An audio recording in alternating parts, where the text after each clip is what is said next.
Percolating. They have a white noise maker. Yes, they do. Without this using it.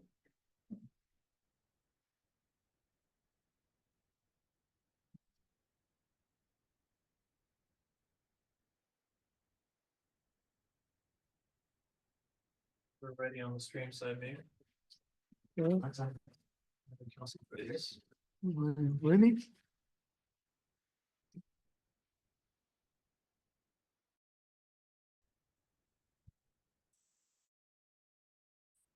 Good afternoon. Welcome to our city council meeting. The time is 5:21. It is March 27, 2025. I will call the meeting to order. Would you please stand with me for the pledge of allegiance? Ready? Salute. I pledge allegiance to the flag of the United States of America and to the republic for which it stands, one nation, under God, indivisible, with liberty and justice for all. Thank you, and I would like to welcome everyone in attendance. Tonight, the purpose of the city council meeting is to conduct city business. In conjunction, also open public comments for the community. And with that, I will ask our city clerk to please do roll call.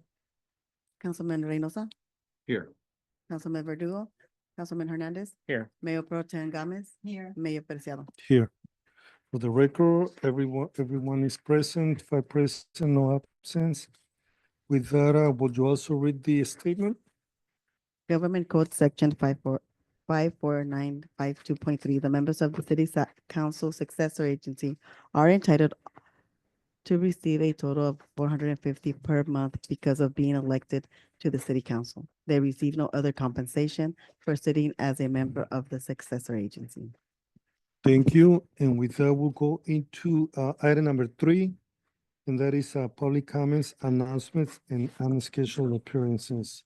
Would you also read that other statement? Any person may directly address the city council agency at this time on any items of the agenda or any other items of interest to the public that is within the subject matter jurisdiction of the city council successor agency. State law prohibits any member of the city council agency from commenting or acting on matters not on the agenda.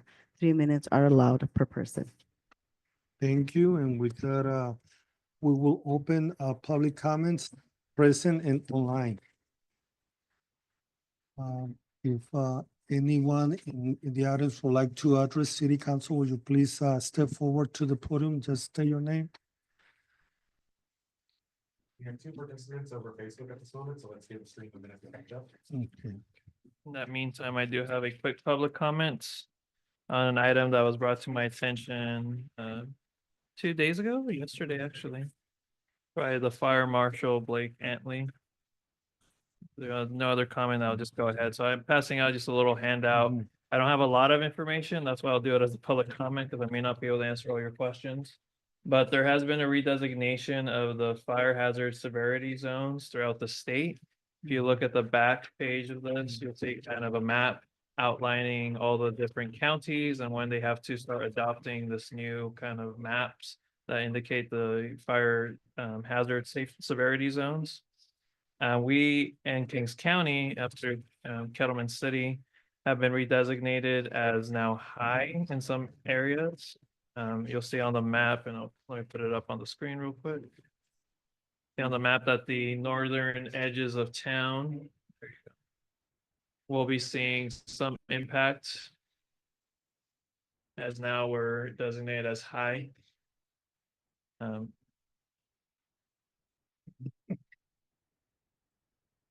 The same map from what's printed. I guess I don't have too much more to go off of on this. I guess this has been an initiative that was passed in 2022, and they've just now started rolling out the new maps and the instructions on how municipalities and counties are meant to kind of adopt and roll this out. They're incorporating various different factors: vegetation, fire history, terrain, and climate to classify a zone as moderate, high, or very high. Speaking to the fire marshal for Kings County Fire, he's confirmed that the county intends to initiate the process on Avenal's behalf, doing the public hearings, doing the community outreach. We are encouraged to adopt a resolution that we adopt this new map that indicates the new areas that affect our jurisdiction. There may be, and that's still kind of up for debate whether or not the city would also have to adopt an ordinance, because what they are seeking is an ordinance to be adopted. But this time, the county intends to adopt an ordinance that also includes the city, since they are our contracted fire agency. As I said, that's just a quick FYI. The fire marshal intends to start the process in the coming week or two and do the 30-day public hearing process. Probably do a presentation here at city council, and then we'll have a more formal idea if it's just a resolution or also an ordinance. So I just wanted to put that on the council's radar. Okay, thank you for that.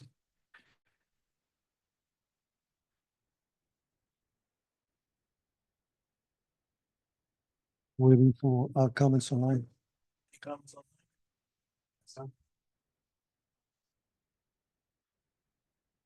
think we're good to proceed there. Seen any public comments? We'll close public comments at this time and continue with the agenda.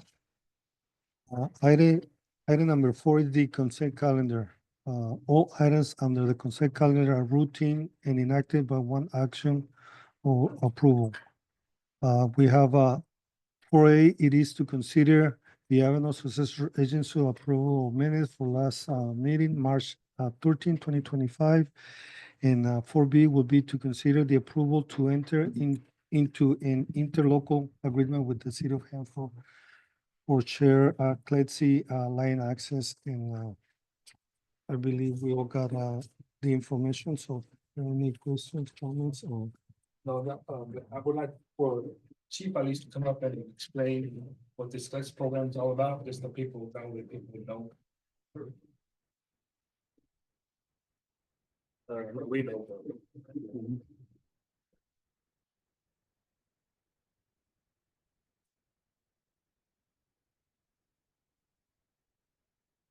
So the Avenal Police Department, Honorable Council, members, mayors, city attorney, city manager, Madam Clerk.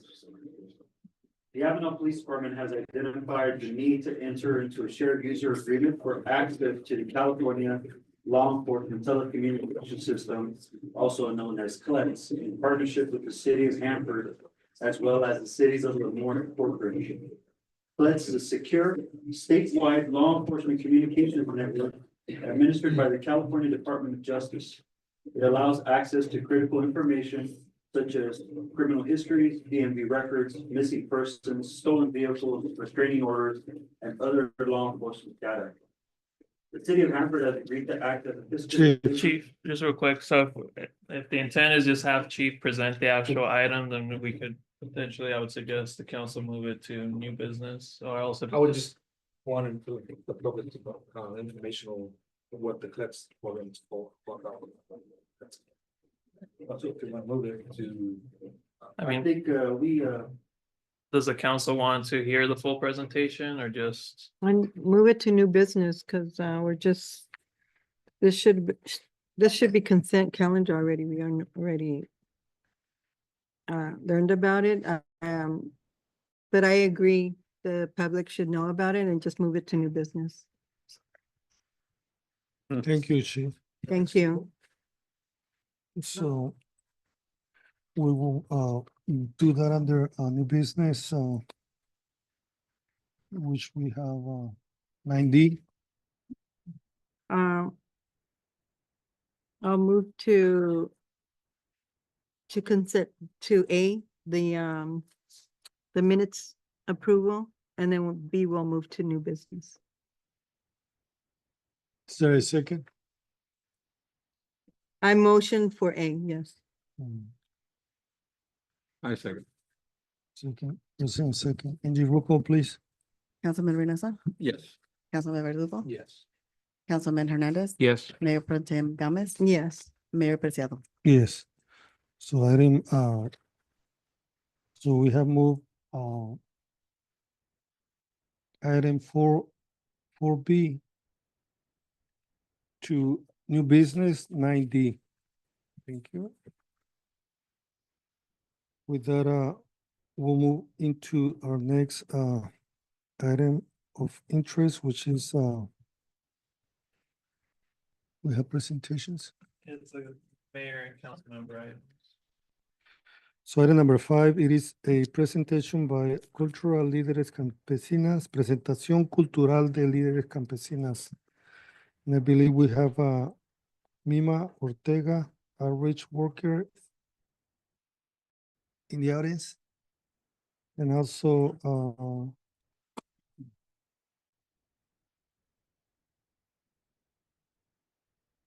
Mima Ortega. Hola, buenas tardes, good afternoon. Buenas I'm tardes. Ana Ortega, and I'm the outreach worker for Líderes Campesinas. And I'm with Daniela, Esteban, and Viviana, and our little generation, Marley here. no, So we have our presentación as, ¿quiénes somos? Do I say it in Spanish or in English or Spanish or English? English, please, yeah. Okay, let me try to see if I can translate it in English. So we are a organization, we work for women in agriculture and young ladies in our surrounding community. We are nationwide or estatal, Statewide. statewide. And we are, started off in 1998, known as Mujeres Mexicanas, which is ladies, Mexican ladies.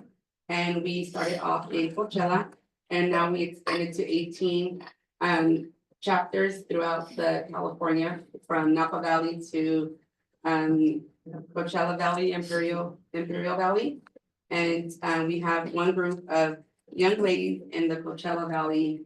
Our objective, our principal objective in the organization is to form a communication with leaders in our community, and I should have brought it in English, sorry. So our program and components are based on violence de género, derechos laborales, which is labor rights, proyectos especiales, desarrollo de capacidad de organizaciones, salud de la mujer, which is women's health. It could be mental health, trauma, sexual assault and domestic violence. So if you guys want, we have the presentation, and we do have our mission that we do, but it is in Spanish. And I don't know how to translate it in English right now off the top of my head, but if we can read it in Spanish, and then I'll try to do my best and maybe translate it back in English. I think most of the audience will understand Spanish if it's what you're more comfortable with. Okay. Yeah, La misión de Líderes Campesinas es fortalecer el liderazgo de campesinas para que ellas sean el puente que logren los cambios sociales, económicos y políticos que aseguren sus derechos humanos.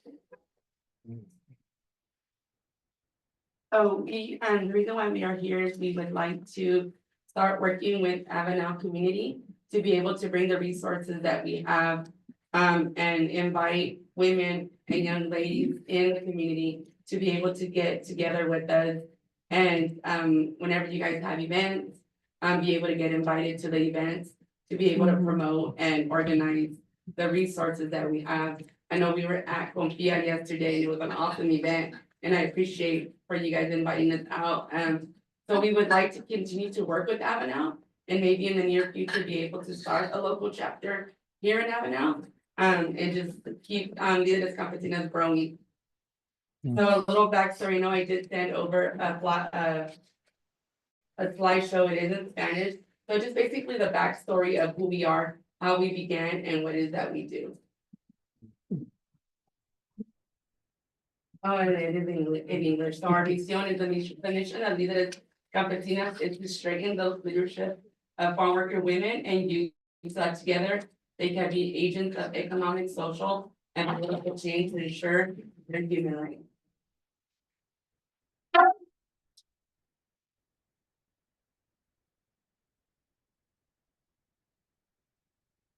That's the innocence. Yeah. Oh, sorry. Oh, one. That's right. Oh, that was.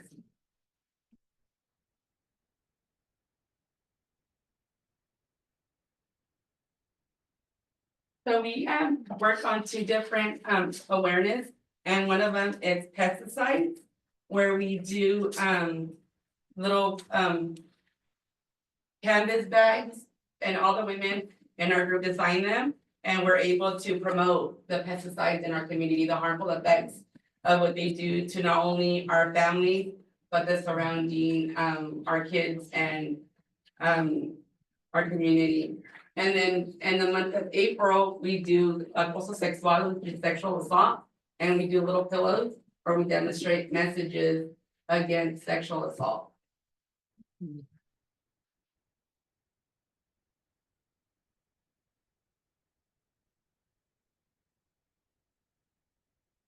A little bit of our history and trajectory from the beginning, like I mentioned earlier, Mujeres Campesinas was incorporated in 1988. And it started as women trying to fight for their rights in Coachella Valley, working in agriculture, and then extended to becoming Líderes Campesinas, and that's when they incorporated into becoming a nonprofit. And now we have 18 comités, local chapters in different communities.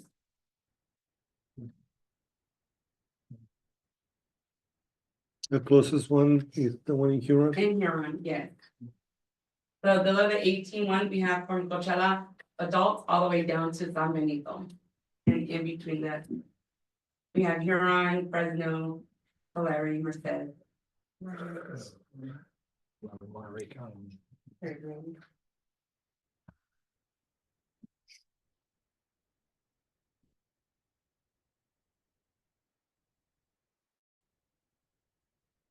So we try to recognize the effective leadership characteristics and strengthen these characteristics in the community.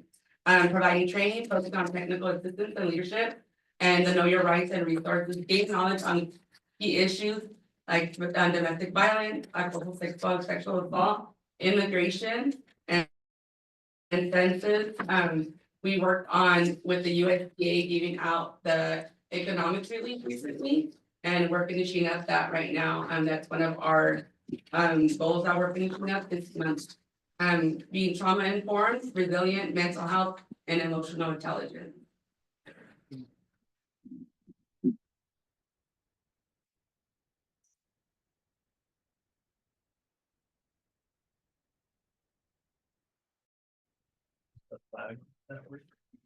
So there's just a few pictures of our first directive board meeting, and then one that was more recent in 2019.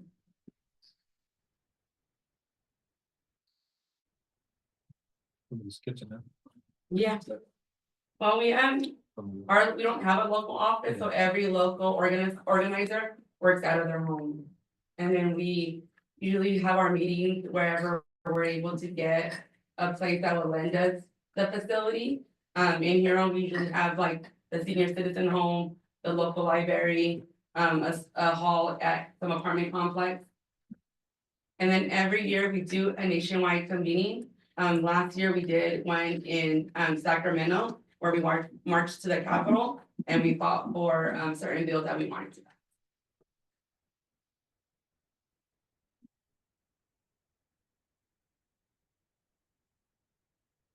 And this is talking about the first group of young youth that was formed in 1998, and it was in Coachella Valley.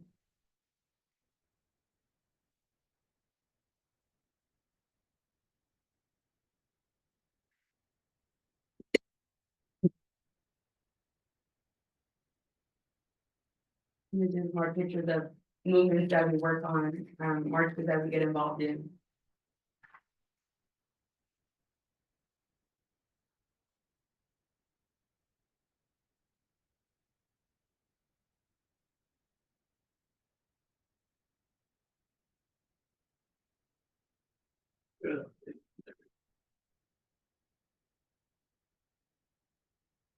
More information with the Aboil, with the support of CDC and other emergency services like Cal OES. We were able to introduce different topics and support like domestic violence and sexual.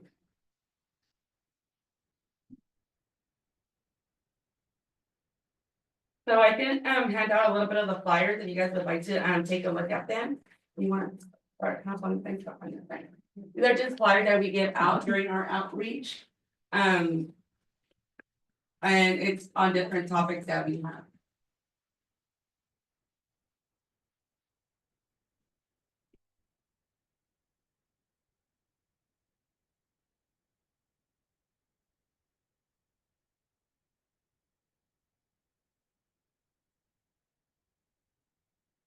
Some of the programs and services that we work with.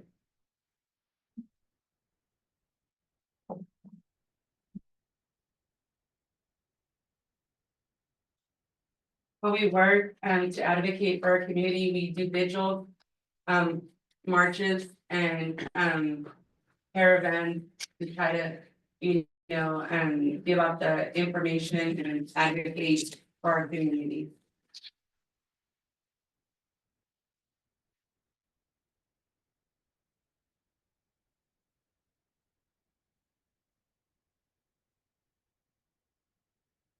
We do theater work to be able to demonstrate through our acting, how to prevent pesticides or the effects of domestic violence and sexual assault.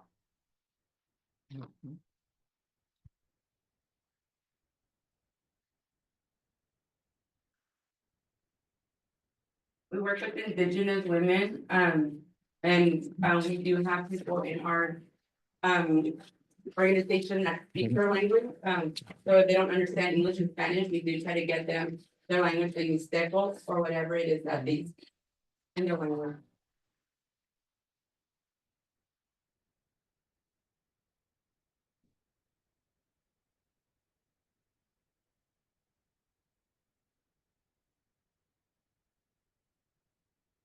There's more information or more pictures of how we work and how we do our outreach work.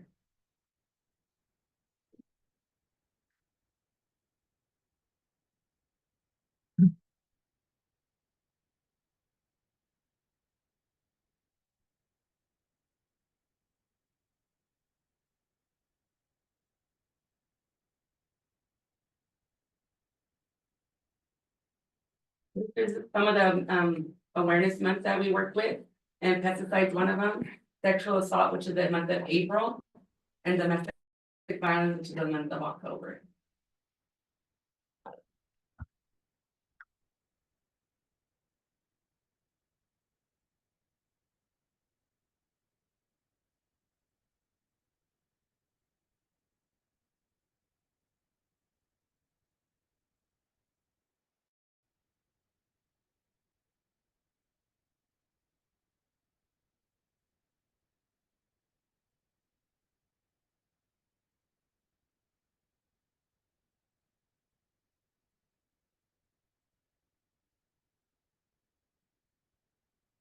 We try to collaborate with agency shelters, the district attorney's office, the sheriff department, police department, just so they know who we are, and if they ever, come across someone that needs our services, or they can refer to us, then we know who we're working with and who if we can't help them, we refer them to another agency.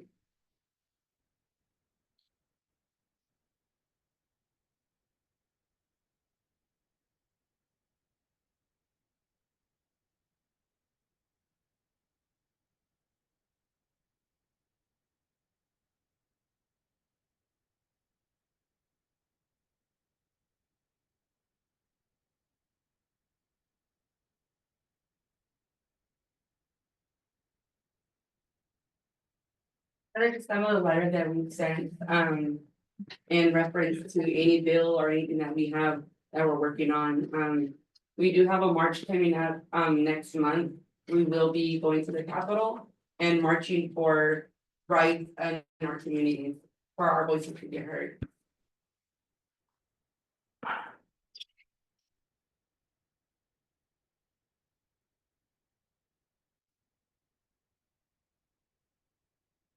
A little bit of more stuff that we do outreach.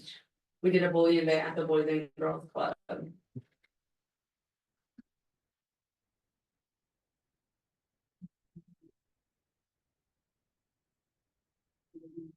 I just want to give you guys a huge thank you for allowing us to be here in your space and letting you guys know who we are and hoping that we can collaborate more with the city of Avenal. And soon just be able to get more involved with you guys. Do you guys have any questions? Any questions? Any questions? I have a question. Pablo? You guys do outreach like in the fields or just? We do. As long as we get the permission from the ranch Uh-huh. to be able to go out there, we do outreach and we do try to take them as when we can, like food, like we'll feed them burritos, take them water. Mm. Just as a thank you to let them know for the hard work that they are the ones that feed us. So as when giving them the information, we also give them a thank you. Because some people don't go to, certain events and they wouldn't know nothing about it.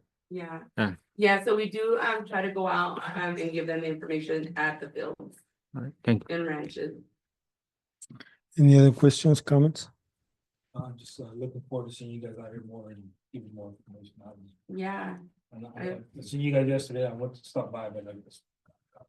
Yeah, no, I'll reach out to Shayla as well. And I know I've been working with Carlin through email and I think, is it Anthony? Okay, so hi Anthony. And so we'll be in contact and yeah, I hope to get invited and we hope to get invited and working with you guys. Mm. Well, no, thank you. Thank you Yes, for well- the presentation. It was very informative. Thank you.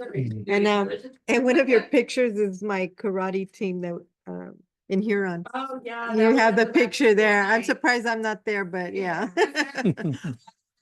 School night, Mhm. we gave out Oh, school supplies. Yeah, Yeah, so thank a you little for bit of that. what we do.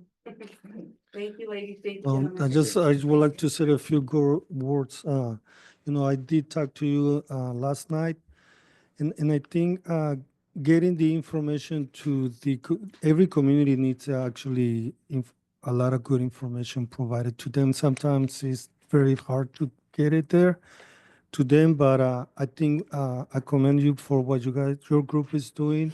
Bringing information, bringing the facts, and helping the people in need.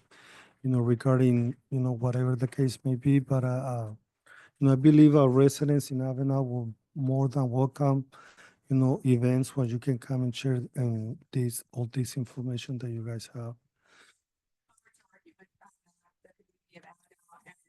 Hopefully in the near future, be able to start like local chapter here where we have women who want to learn and advocate for other women in agriculture. Okay, Thank well, you. thank you. Thank you.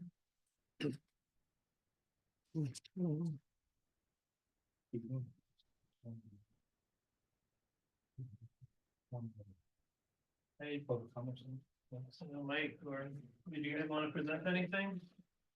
Can bring the kids so they see how everything works. Civic process.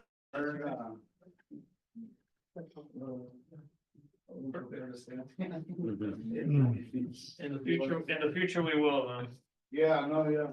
We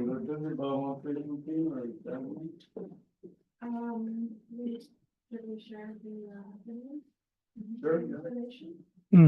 Yeah, open it as public comment. Okay, would you allow us to come up? yes, I will go back to open public hearings, so you guys were a little late, so. It's okay, they're opening it up. Open it again. Yes, thank you. Well, I didn't want to tell you guys, we will have to have to make sure that you guys get being heard.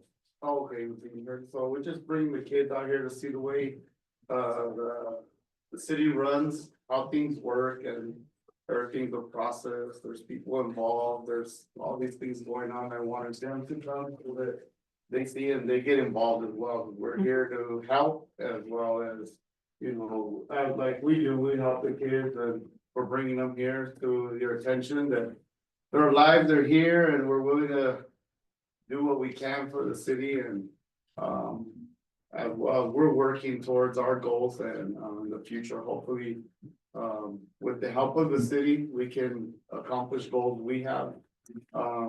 We've got a lot of things and we have a lot of good talent out here. And this is the reason we're pushing so hard, because we really have a great program. These kids are doing extremely well. We've changed a lot of lives, touched a lot of people, and we continue to grow and get recognized. Some things go underappreciated and go underneath the water and people aren't aware of. And we're working towards taking some of the kids to compete against the best in the country. We have kids who have finished #2 in the country. We brought home national titles. We win state titles, local tournaments, and a lot of people don't even get to hear about it. Because we're not in the mainstream, we're not in the high school. And so right now we're working at getting there. And so this is why we're also coming to learn to see how we can get a piece of the pie. Can you tell It's us, well deserved. can you tell us what you guys are though, what? Well, it's a boxing organization, so we're the Underdogs Boxing. And the name Underdogs came from everywhere we go, everyone asks, where are these kids from? Avenal, where's that at? So we always feel like we're the underdogs and we always come out on top. So that name stuck. So that was a name chosen by one of our fighters. And right now we're working towards headed toward the Junior Olympics, which will be in June. We've got SoCal State Championship, which we always win. Like I said, we've got a lot of good talent. We just want to get them out there and educate these kids. And so that's what we're doing, and that's why we're here. And we're not going nowhere. So yeah, so hopefully we can figure out a way to get help and get these kids to the next level. That's really important for the work to go seen, not unseen. That's it. That's all I've got. You've got something? Oh, yeah, I am Isabel, the treasurer. So we, as Mike has mentioned. Just get closer to the Oh, mic. sure, thank you. So as Mike has mentioned, we are trying to get the kids involved, making them aware of what it is, what you guys all do, the process of it, we're all new to it. And also to make sure that they become also involved with the community. And if there's any volunteer work, anything that they can do to help, and just that interaction so that they are also aware that it's not just always about asking to receive all the time, but we also want to give out to our community. And in that process, of course, we always look forward to receiving any type of help if possible. And along the ways, well, it'll teach them to also make sure to put in that footwork for whatever it is that they're trying to reach within sport. And also so that they are, recognized and well known throughout, what their achievements can, progress throughout their futures. And so, like I said, I'm Isabel, I'm the treasurer. And Secretary Jasmine Savala, and all of these kids are there every day working extremely hard, Monday through Friday, and you guys are more than welcome to stop by at any time. We are always there. So like I said, just trying to get ourselves involved so that you guys know that you guys can also count with us with anything involving the community. Thank you so much. So, Thank you. one question real quick. Overall, how many participants or boxers you have competing in the age groups? What's the oldest? So we have now 2 professionals. We have about 17 competitors that are licensed fighters, and we have about 40 kids registered with us. And we have everything from 6 years old to 40 years old. Yeah, so, and then we're open till we don't turn anybody. We have Kalinga, a lot of people from Kalinga here on, and then most of the kids are from Avenal.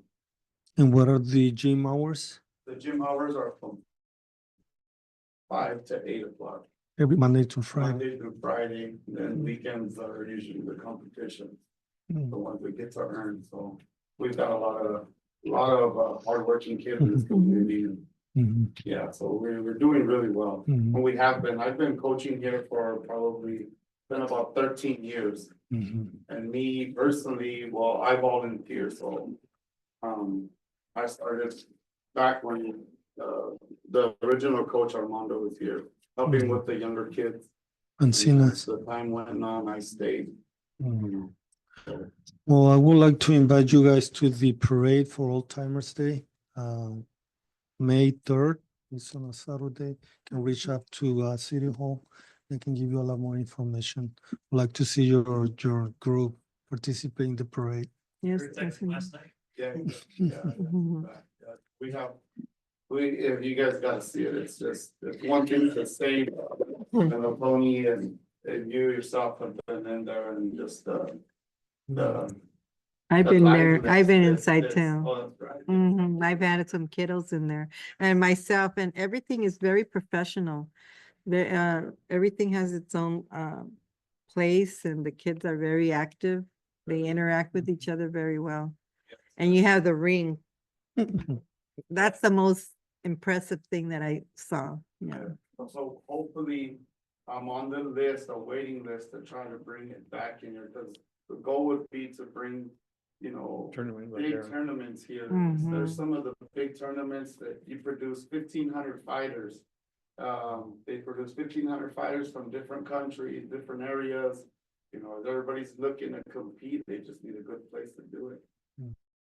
And Avenal would be great to bring it back. The last time I threw a show here in 2018, the high school gym was jammed packed. It was completely full. And we had people from San Francisco, San Diego, all over the state, Nevada, come out to Avenal to compete. You know, just because the name we hold, it's a respected name in the sport. Mhm. We want to continue to grow. And, we do really well, so I don't doubt that will not happen. So hopefully we can do that and throw tournaments here in town, maybe 2-day tournaments. I mean, that brings in a lot of people, Mhm. you know.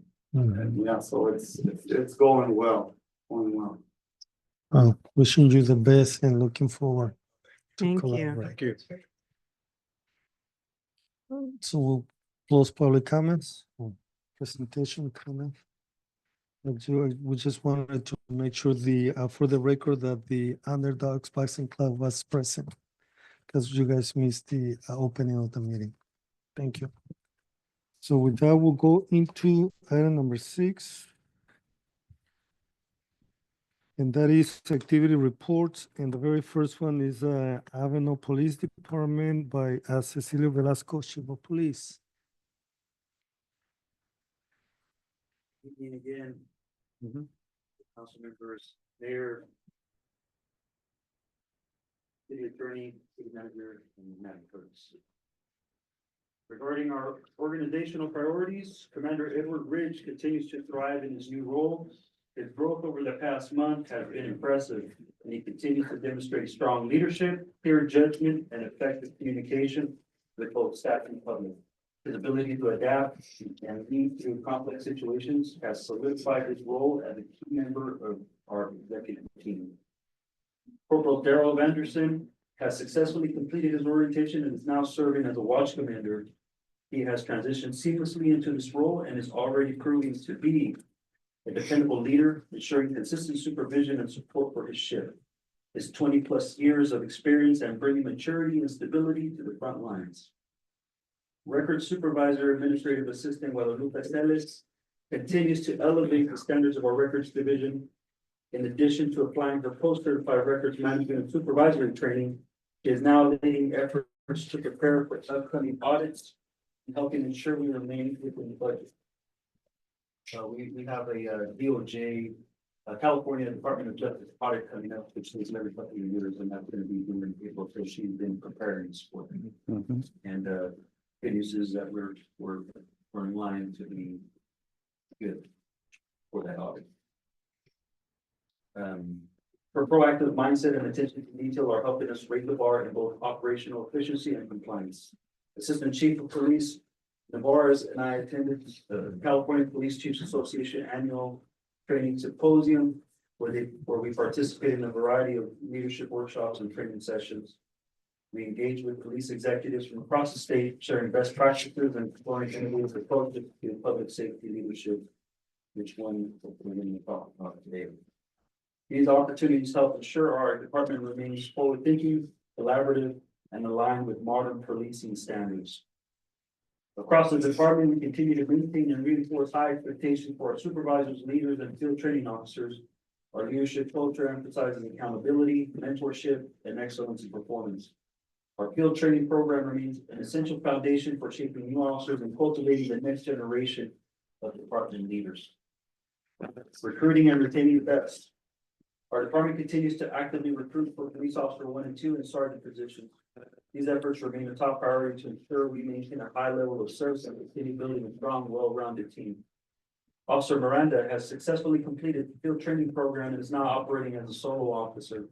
Her dedication and performance throughout training were exceptional, and she has already made valuable contributions in the field. Our 3 recently hired officers are progressing well in the field training program.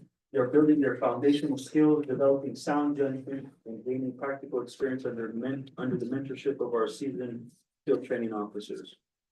Erica Martinez, who now serves in a full-time capacity in our property and evidence division, is scheduled to attend the post-certified crime scene investigation, formerly known as the Field Evidence Technician course at Cal State Long Beach.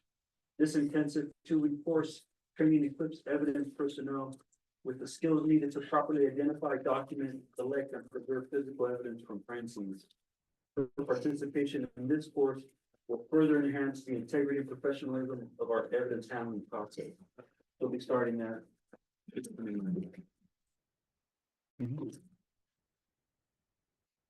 Our community service unit continues to make meaningful strides in strengthening partnerships and fostering trust within the community. This month, the unit met with officials from the Scouts of America Exploring Program to initiate the launch of our very own law enforcement Explorer Post. This program will provide local youth with mentorship, leadership opportunities, and firsthand exposure to careers and public safety, helping to shape the next generation of community-minded leaders. In celebration of Read Across America, our officers and professional staff visited both Avenal Elementary and Tamarack Elementary schools, where they spent time reading to students. These moments of connection not only promote literacy, but also help build positive relationships between our departments and the youth of our community. Department representatives also actively participated in recent Rotary Club meetings, food distributions, continuing our efforts to remain engaged with civic and service organizations that share our commitment to community development and support. We are currently preparing to roll out our anti-bullying, anti-gang, anti-drug, and gun violence prevention campaigns funded through the Burn Skip Grant. These targeted initiatives are designed to address the real concerns within our city while building safer environments through education and early intervention. I know I brought that up a few times, but in order to start the grant, it takes a lot of work to create evaluation forms and a lot of other forms that were needed in order to get started. So fortunately, we've been able to accomplish that already, and so we're not going to start asking for funds in order to start rolling out those programs for the cost of putting out flyers, the material that we need, and for the staff that are going to be facilitating those presentations. In addition, we successfully modified the FY 2024 cost hiring grant to partially fund community engagement duties for our 3 newly hired officers. This adjustment allows us to further integrate them into the community building efforts, supporting both their professional growth and our department's mission to foster trust and legitimacy. And we were able to confirm that we got the approval. And our first report has already been completed, and now we will be completing our fiscal report coming up here next month. Finally, we've been actively planning our upcoming April block party scheduled for April 25th. This event promises to be a vibrant celebration of community spirit, offering residents a chance to engage with officers in a fun, informal setting while accessing valuable resources and support from our local partners. Among the safest cities in America, our cities continue to experience safety and stability thanks to ongoing well control strategies, proactive policing techniques, and the implementation of the momentum policing model. This model emphasizes visibility, investigative depth, community engagement, and advanced technology remains a guiding force in our operation and continues to yield promising results. As we continue to refine our public safety approach, we are now preparing to integrate enhanced technology into our model, beginning hopefully with the introduction of the flock safety cameras. These license plate recognition systems will be strategically placed at key ingress and egress points around the city to aid in crime prevention, investigative support, and real-time alerts for stolen or suspect vehicles. As previously emphasized, this type of technology is essential in modern policing, enabling faster response times, improved safety, and greater overall efficiency. And as I mentioned previously, Assistant Chief Navarez and I attended the California Police Association's training symposium where we met with chiefs from neighboring jurisdictions and reconnected with regional partners, reinforcing our alliances and shared commitment to collaborative policing. I was also honored to serve as a panelist for the Chief of Police interview process in the neighboring community of Huron. Participating in this election process not only allowed us to support a regional partner, but also reaffirmed our commitment to elevating leadership standards across the profession. Most importantly, the model is strengthening community relations, creating a police force that is more efficient, responsive, and trusted by the community it serves. Full implementation remains the goal, and we are committed to continuing this progress to ensure Avenal remains one of the safest cities in America. I also attended our quarterly Kings County Major Crimes Task Force meeting, where I shared the progress our department has made and listened to the challenges, strides, and concerns presented by our regional partners. The momentum policing model, while still maturing, continues to have a measurable impact. We have seen a continued decrease in certain crime categories, including vehicle thefts and assaults. We are experiencing a smoother operational flow within the department. These outcomes, combined with the rising officer morale and increased community engagement, are helping us maintain Avenal's reputation as one of the safest cities, if not the safest city in the region and among the safest in the nation. Embracing wellness among our employees, we continue to prioritize employee wellness by fostering open communication, encouraging community engagement, and promoting a supportive work environment. Signing officers to attend community events that are proven beneficial, not just for public trust, but for officer morale as well. These interactions remind our team of their impact and help reduce stress. We're always looking for practical ways to support our staff's mental and emotional well-being, knowing that a healthy team leads to better service. And as you can see our stats below, we're on par, similar to what we were most of the year, but they have the actual call for service have been down, which is a good thing. It just means that our activity level is decreasing. We did have a few incidents, but luckily or fortunately, they were serious, but not serious enough for somebody to sustain an injury. And we're going to continue making those efforts to ensure that that doesn't happen. And I just want to say for those listening, if they were involved in this type of activity, that we're tenacious and we're going to keep coming after them until this type of activity stops them. Any questions? Any question for Chief Velasco? Can you tell us something about yesterday? Yes, just to keep it minimal and not without giving out any details. We did have a shooting in property damage, but we do have some work that will be that hopefully fruitful here in the short future. I would like to comment that I also received a phone call from our district supervisor saying that about the same time, same thing happened in Corcoran. And I believe, there was some serious damage over there. So I believe we're fortunate not to have nobody injured. And I think what's happening here is that they know that they don't have much time. And when they don't have much time, in a rush, when they're trying to do these awful acts, they don't accomplish what they're setting out to do, which is to harm people because of their fear or their apprehensiveness they have for the law enforcement officers here in this community, and the fact that they know that we'll respond quickly. And like I said, I just wanted for those that are listening, and hopefully, or maybe later on, they get this message through scrolling through social media. But so he knows that we're never gonna stop looking. Mhm. That we're tenacious in our efforts and we're gonna. Anybody that tries to commit a crime in this city, we're gonna try to bring them to justice. Also, there was another incident, I believe, over, I can't remember the address, but the incident where there was, a fire in the backyard, that maybe you can also give a message to the community that it's not allowed, it's illegal, and Mm. Yes. how we can prevent. Illegal burning is a serious offense, just not only because it damages our air quality, but it also endangers structures nearby if it's not a proper burn. There's ways to, get rid of trash or old clothing that's proper and where you don't have to burn. I asked the public that they do not do illegal burning for those reasons. That you may not only endanger, your neighbor, but yourself. You breathe in those fumes, are very dangerous. Take the time, do some research, ask for help. Go to City Hall, ask for resources, or reach out to one of the officers if you see them, ask for help. And we can guide you in the right direction so that we don't have to. Because if you do, you face fines.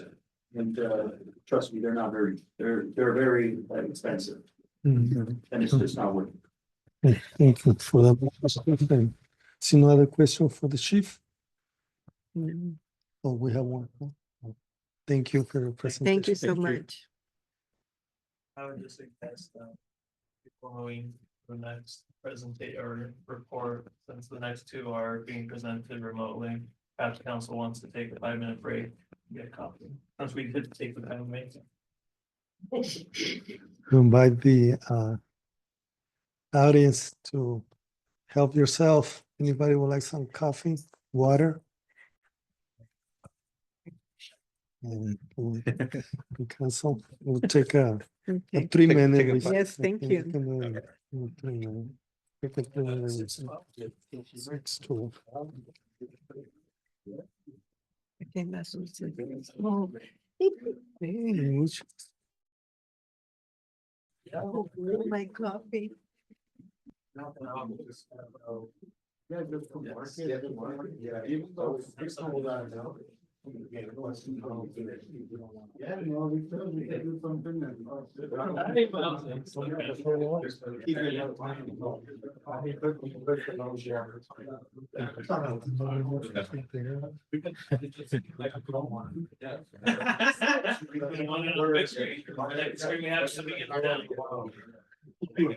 I appreciate it. Not right now.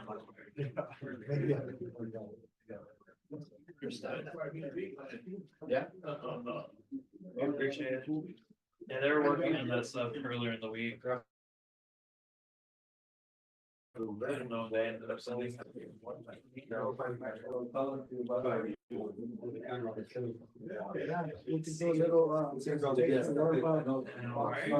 Recording it. I didn't know they did a pie. Keep it this way. So we've been, they're trying to bring some a lot of stuff, like, we're trying to get more region crowd. one underneath our.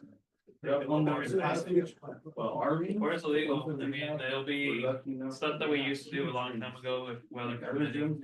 Last week's pretty good, the drone show, seeing the vanilla fights, they bring people, yeah. Yeah. You guys ever do the drone show again? No, only because we'll do it for the fireworks, but not for this, because it conflicted with fight. If people want to start watching the fight. Huh? and Did we call for a break? the Yeah, drone- 5-minute break. Oh, yeah. It's gonna be a long one. Yeah, sometimes we have. I took my son to my son. Fireworks show, drone show. Yeah. The one that we did, right? Ask him afterward. He doesn't talk a lot. He's like, he's like a legend, right? Yeah, yeah. Exactly. Yeah. And ask him. Make it smaller. So which one's better? The one over there, they did have a few effects, but it was, they were doing fireworks. Oh, they're just doing the same. It was like, okay, you see that? Oh, but it's not like a design. Well, they try to work with you to make it like themes. So that's what we were trying to do. Some of the animals. The best we can do, right? Well, they overdid it as fireworks. Simulating.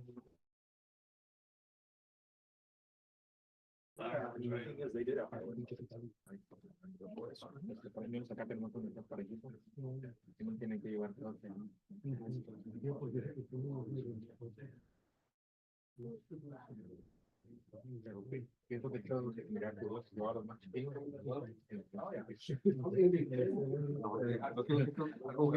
Yeah.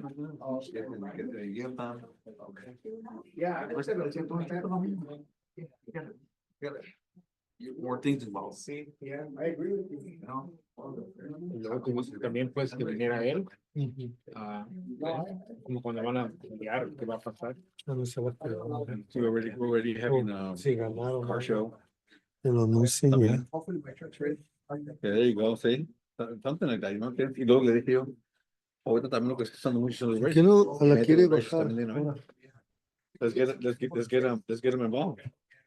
Like back in the day. Yeah, exactly. We had a. When los seniors también. The seniors are gonna go with the little, those, Bicycles. the tricycles. Hey, that's good. Yeah, ¿me entiendes? Yeah.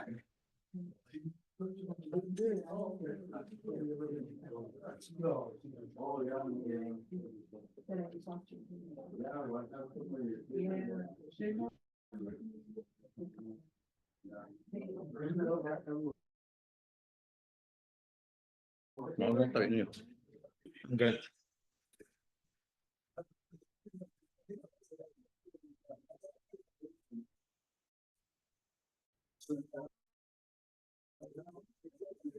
Ay, ay, ay. No, el azúcar.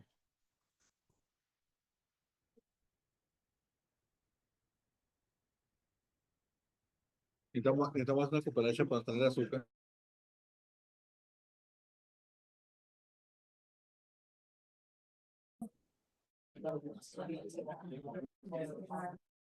¿Verdad que sí? Hay que pasar unos costales de azúcar.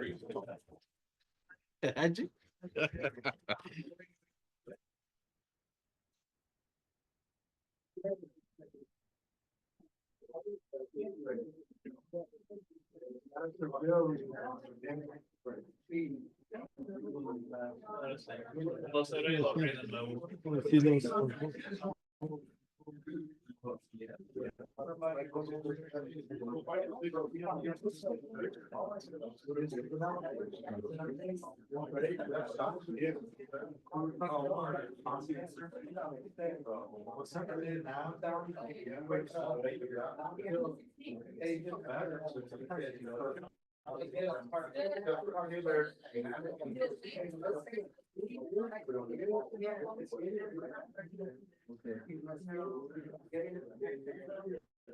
Same thing. If he has enough for it. Que le digo, we gotta get, we got. We can put the logo on the flyer, but he doesn't want it like how we said about everything. They're always put aside. Gotta get everybody involved. That way we got more events actually through the park. People could know they're there. Last year I missed the ball because we were over here. Last week. Oh, okay. So. My goal. Not be able to fill out. Like I told her, I tell students in the meeting. You know, something that's right now.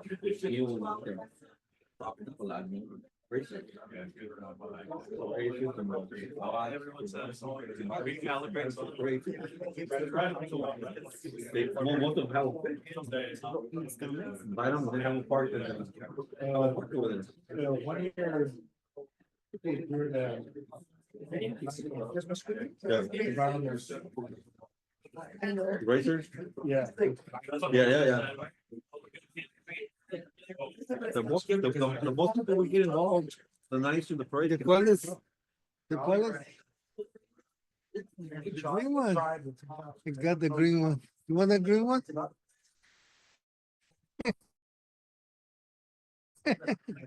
Here, Tony. I know. The red cinnamon.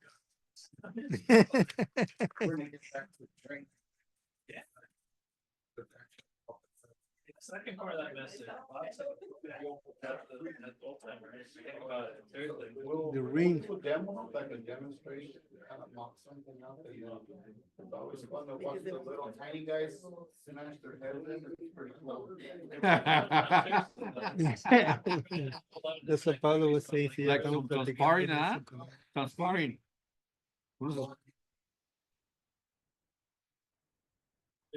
Pero ahora bueno. Make a ring, I know, yeah. make No another sparring, ring. sí. Hasta, bueno, pues sparring sí, pero para que hagan sparring ese día. Para que se mire pues, y la gente le va a gustar. Y como le digo a Chuy, hay mucha gente que no sabe del boxing club todavía. They hear, they know about it. Not in the circle. So, this is the second horizon. Exactly. We're like. Por eso ya la gente con all the community seeing you guys there, like, oh, how do we join or what does it take, you know?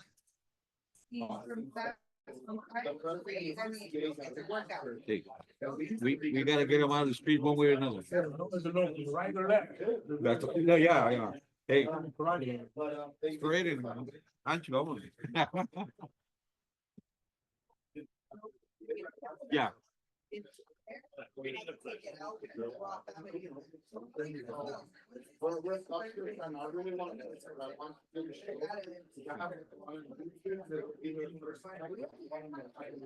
Yeah, we will. I think we're gone, but I'm gonna go. But you know, Juanita, she used to box there. She used to box when they, I think recently opened it. I didn't know that. Man. That's why I don't make a man. One thing,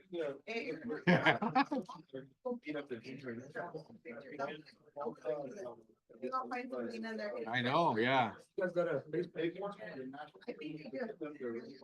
Yeah, I never seen that. Yeah. No fucking.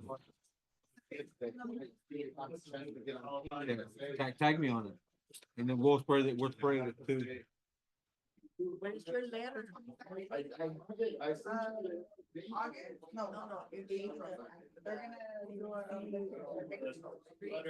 In Bakersfield. And how many fights we're taking? Different.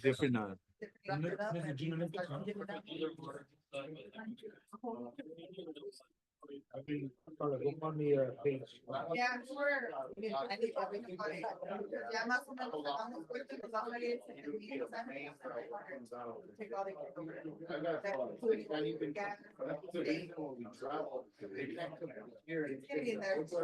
I'll talk to you guys too. I got some tips maybe you guys can do. With some help. Let me know the exact order. There's that time server there, they, used to do that time, where you have to like, he's upset with the partner.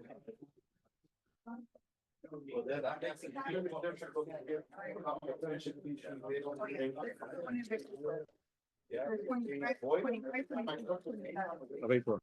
Yeah, this is the bigger book. And then, the biggest one, we're currently, the tournament is driving everybody. Yeah, well, for tournament, exactly. Back out. That's why we got tournament. We're making sure that. And I know The only thing is that it has to be a sanctioned event. They just don't believe those. As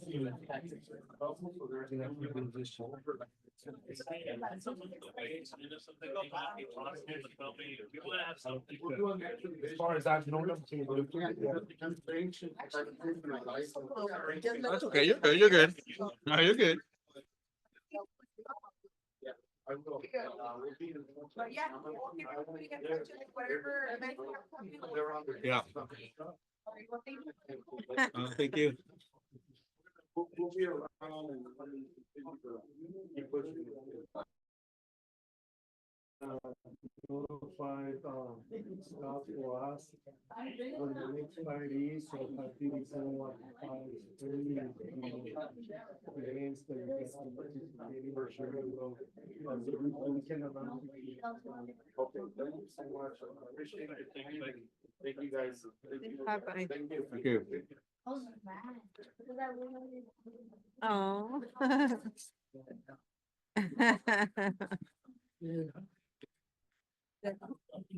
Remember Rafael from school, right?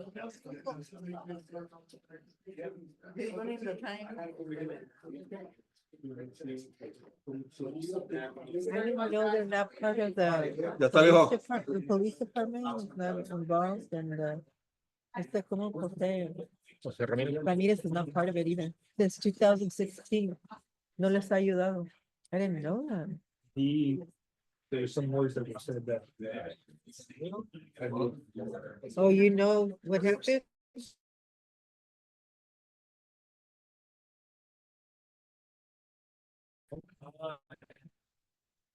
And every time I see him, I associate the boxing ring with him, you know.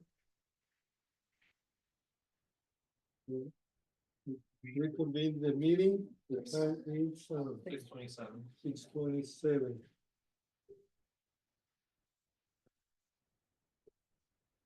Humberto's not there. It's okay, it's It's ready. okay. This- It's ready.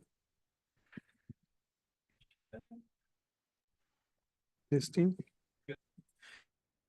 I'm Okay, ready. So after that break, Solid. she's ready. Well, like Kelsey's right there. Yes, Kelsey, right there. So I believe we have our next activity report will be a community development activity report by Kelsey George. She's the contract city planner from Fort Creeks Company. Welcome and continue with your update. Yes, Kelsey? good evening, everybody. There's actually a few items on this report that will be discussed later on this agenda. So this is a relatively quick update. So in general, just responding to public and staff inquiries on planning and zoning issues and processing any open gov tasks, reviewing business licenses, home occupations, and things like that. For current planning, we are, at the tail end of the 7th Avenue General Plan Amendment and Rezone. So that's one of the items on tonight's agenda that did go to the Planning Commission earlier this month on March 3rd, and it is being heard tonight by the City Council. We are also processing a community garden conditional use permit that has been routed for department and agency comment. It's located on Leneva and Skyline Boulevard. They're proposing things like compost, garden beds, education, things like that. The public hearing notice for this was already sent, and we are tentatively projected to take this one to the Planning Commission in April. If everything goes well, it will not come before the council, but I'll make sure to update the council on its progress. For long-range planning, working on or finished working on the Housing Element Annual Progress Report, or APR, which is a standard reporting form required by the state. This is an item on tonight's agenda. And then just ongoing coordination with the Kings County multi-jurisdictional housing element. Not a lot of movement or any big updates there, but it sounds like the consultant is making progress on the revised draft of the housing element. And that concludes my report. I can answer any questions if anybody has any. Any questions? No. No. Then we'll continue and then we'll take action on the next presentation. Thank you, Thank you, Kelsey. Kelsey. Thank you. Thank you. With that, we'll go over into our next activity report, and that is economic development and grant writing report by Emily Angelsgar. She's the grants manager for Chris Khan Company. Maybe Renee. Okay, Renee, are you there? Yes, hello, Mr. Mayor. Thank you. Emily is off today, so I have the pleasure of giving our report. So thank you, Mr. Mayor, Council. First, I would like to start with our legislative update. California's legislature continues to tackle the state's most pressing challenges, with housing remaining a top priority. In the 2025 legislative session, Governor Gavin Newsom signed over 60 housing-related bills into law, most of which took effect on January 1st. These new laws aim to accelerate housing production, enhance enforcement of housing policies, address homelessness, and promote the construction of accessory dwelling units, which are ADUs. Additionally, the state is empowering regional governments to finance and develop more affordable housing, as seen in SB 440, which enables local governments to form regional housing finance authorities. At the federal level, Congress recently approved a full-year continuing resolution to fund the government through September 2025. Signed into law on March 15, this measure largely maintains funding at 2024 levels while providing over $100 billion in supplemental funding for critical federal disaster programs, including $29 billion for FEMA's Disaster Relief Fund. The CR also extends the 2018 Farm Bill through September 30th and includes $10 billion in economic assistance for agriculture producers impacted by rising costs and declining prices. For our federal budget request for federal funding, we have submitted our congressionally directed spending request to Senators Schiff and Padilla this week. We are asking for the remaining funds for our water storage tank project that Congressman Valadao prioritized last year. Our priority remains securing the remaining funds for the water storage tank project, which Congressman Valadao championed last year. Given that all budget earmarks were removed from the CR during negotiations, we are collaborating closely with the Congressman's office to identify alternative funding pathways, whether through community project funds or other available resources. We remain optimistic that we will secure the necessary funding for this critical infrastructure project. For the state budget, on the advocacy front, we are actively working with Assemblymember Macedo and Senator Hurtado on our state budget requests. In fact, John is currently in Sacramento today advocating on behalf of the city, and our executive VP, Ruben Shortnassy, was there last week doing the same. Our Sacramento snapshot, which we use to keep you informed. We provide a bi-weekly Sacramento snapshot with updates on key legislation. Currently, Tony is the one that receives this update, but if any of the council members would like us to email it to them as well, we would be happy to do so. For our economic development update, the CRISCOM team is actively reaching out to a diverse range of venues, including movie theaters, food establishments, and clothing stores to promote the city of Avenal as a prime business location.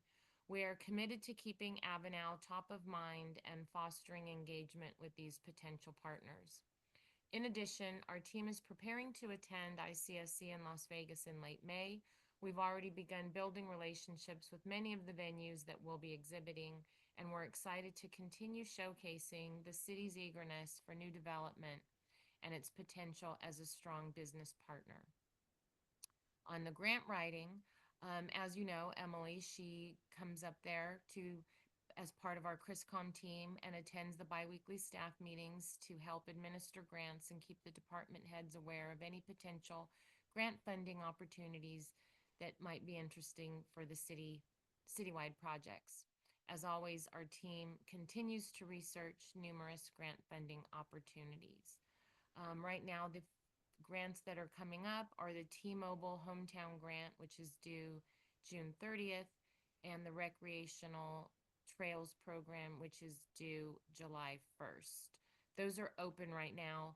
I do know that the COPS grant should be coming up pretty soon, any day now. So I'm not sure if the chief is going to want to apply for that, but any grants that come up, we do pass them along your way.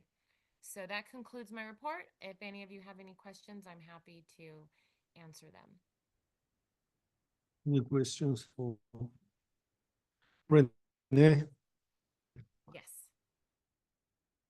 I just want to say that I'm glad that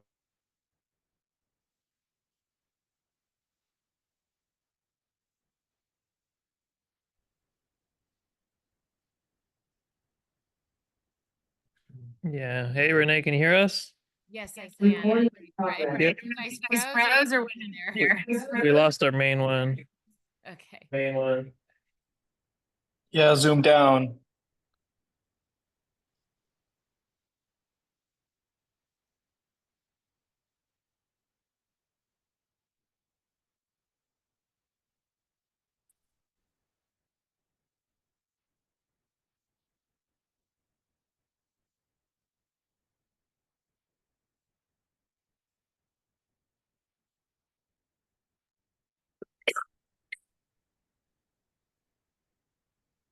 Go ahead, Renee. I am here, yes. I can barely hear, I think, yeah.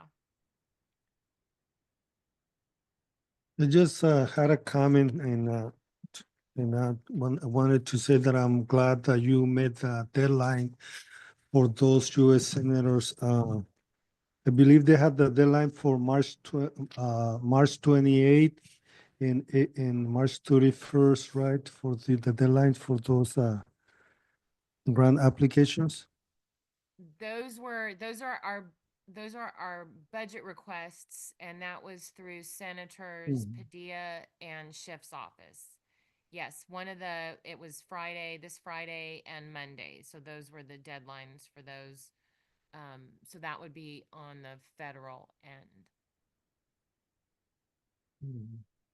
Yeah, like I said, I'm glad you guys made the deadline. It was coming pretty close. Didn't give much time to have it done. They don't, they open these portals and they have, you have to answer all these questions and give them, different letters of support and different things. And yeah, they give you a very small window. That's why we try to work on that ahead of time. But yeah, they don't give you much time. Yeah, just wanted to highlight that effort and thanks for your report. We don't have any other questions. Of course. Thank you for your all. report. Of course. Thank you. You all enjoy your And- evening, and we will be talking to you very soon. Have a good night. Thank you. You too. Thank you.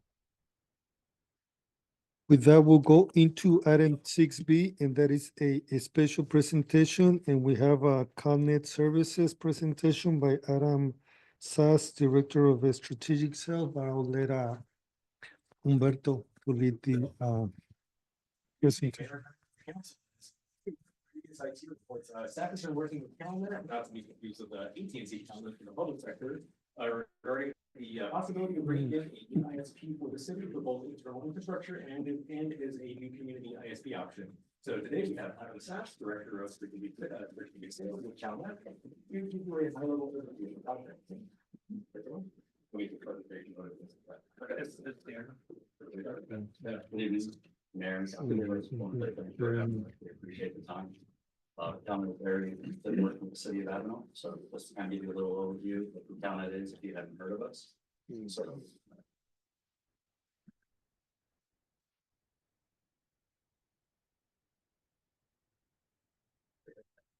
So yeah, we're a local internet service provider. We also do telephone and phone. We started about 25 years ago to the Sierra Nevada foothills. So our original founder, he still is the chairman of our board. He moved up to the foothills, realized that's kind of right when the internet was getting very popular and not everyone had access to internet, something a lot of us take for granted. So he had a dream of kind of bringing internet to every community. He still has that dream. He, like I said, starting in the Sierra Nevada foothills, we've since expanded quite a bit. We cover Reading down to just north of Bakersfield today. We have done several other programs, grant programs with both the federal, state and local city and council levels, or city and county, sorry.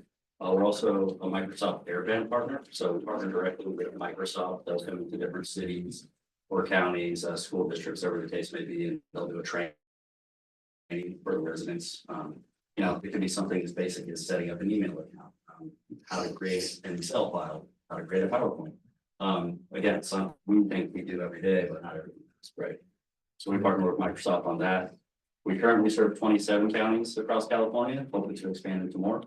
You know, we do have, like I said, I mentioned, we have strong local collaboration with other school districts, cities and counties, and yeah, going into 25 years now.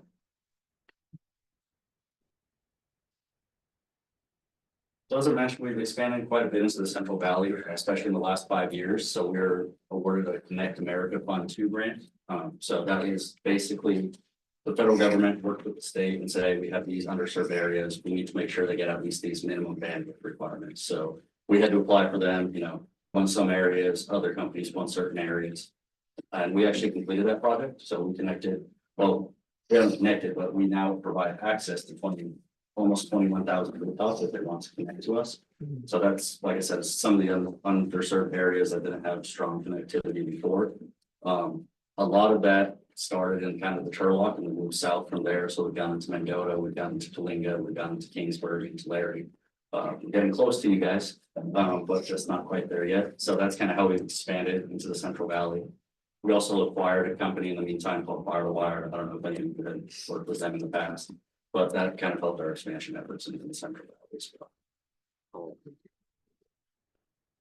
And then outside of the Connect America Fund, we work directly with Madera County on an American Rescue Plan Act grant fund. So we worked directly with them. They submitted their grant proposal to ARPA or American Rescue Plan Act, and they then came to us and said, hey, we have these 4 areas. We don't have any coverage at all. We're very minimum coverage. Would you be willing to put towers in these 4 areas? We had 1 tower there, but it was kind of older technology, so we upgraded that tower. And then we built 3 new towers. So we worked with different landowners, worked with the county, and we built 3 new towers there. Been a very successful project for us so far. You know, it's a win for the county. The residents are now able to get access. Obviously, you know, county's making some money on it as well, and it's just kind of a win-win for everybody. And then some of the impact, you know, we rely on the internet for everything. Look at this meeting right here today, right? People are learning. You did that on purpose? Presentation. Count that, count that. So. Helped us. Meetings, people are working remote, you know, most kids are back in school, but there's still remote learning going on at college level, especially there's a lot of remote learning going on. So it just helps the overall community. We can learn more skills, it impacts the workforce. Telehealth is another big thing, you know. We've actually partnered with OnMed, so they call them health deserts, where people don't really have access to healthcare. So they'll roll out a unit, it's like a portable device more or less. They still need connectivity to come in, so talks over the screen.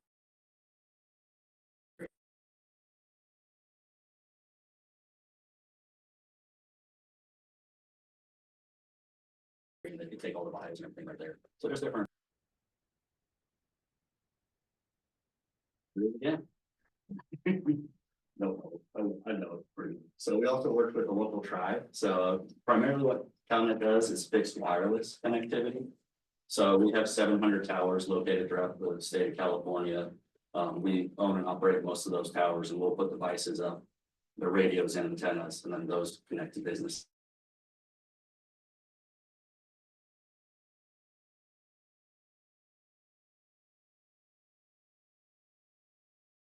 System households. So it's different. Projects. The case fits. So with the Shinban and Miwok Indians, they received an NTA grant. Repaved the streets and everything, laid the conduit, ran the fiber to each individual home. And that was through a federal grant they were awarded. And yeah, we completed that as well. They actually have 13 more homes that they're building. We're probably going to do those in the next, hopefully by June, is supposed to look like, right? So we don't just do fixed wireless, we also do fiber to the home where it makes sense. And then with Solano County, that's a current project they're working on, so that's also American Rescue Plan Act fund. So they've actually asked us to build 7 towers, so we're starting construction on that March 31st in a couple days here. So that will be the first of the 7 towers we're gonna start construction on. They have a large ag community as well when you get into the winters, Woodland, kind of Dixon area, so they have a lot of underserved communities out there. That's kind of where they're at most to build.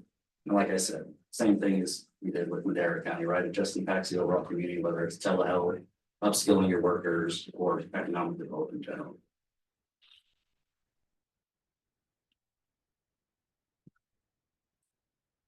Yeah, what can county do for the city? So, like I kind of touched on, we have the ability to provide multiple solutions. So we're not pigeonholed. We're not just going to do fiber or fixed wireless or cellular. Whatever makes the most sense for the city, we're going to try to give you the best options. You know, all taxpayer funding, right? So we want to make sure the city is there. Not make the list that were earlier, but residents are getting their tax dollars worth. Everything we do for the most part is in-house. So we have our own construction team, our own engineering team, our own local support staff, our own local technicians. So we'll work with the city, you know, every step of the way. Through that fixed wireless, we are able to reach a lot more customers. Fiber is great. It's expensive, right? So to get fiber to every single household, that's, you know, that's a great idea in theory. But in a lot of cases, it doesn't make sense. It costs a lot of money. We learned that, you know, but especially it doesn't make a lot of sense to work through grand one house, right? But you could deliver almost the same speeds on fixed wireless as you can.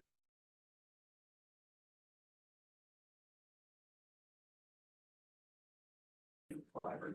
I try to work with the city or the community we're in and partner with them. In Madera County, we actually hired some of their folks. For less than many people where, you know, we paid them an hourly rate and they sold the customer and we gave them a little commission as well. So that's something to be interested in. In Sonora, there's a local community college, so we do some training programs with them. So there's different things we could do that the city's interested in. And then as far as the residents go, there are additional services as well. You know, we do 2D phone, backup is big for business. It's, like I said, we just found out it's good to have a backup connection in case your primary fails. So we do that. We'll have a primary connection and then a backup through a different source. So that can be through a cellular connection or a different radio, whatever the case may be. And then we also we're doing a lot of Internet of Things offering for it now. A lot of that is in the ag space, especially around water in California. So a lot of water conservation is, you're all aware, water seems to be a problem every year, no matter how much rain we get. So a lot of farmers are working with us to automate their fields. So they can do irrigation, you know, you do it from your phone, right? Rather than sending a guy on a quad or to walk all the way down or drive all the way down. You can do it remotely from his phone. It's also much more efficient. You know exactly how much water is going on each field. You're not overwatering. You know, if it's raining, you can turn it off remotely as well. There is always manual override things happen. Technology doesn't always work, right?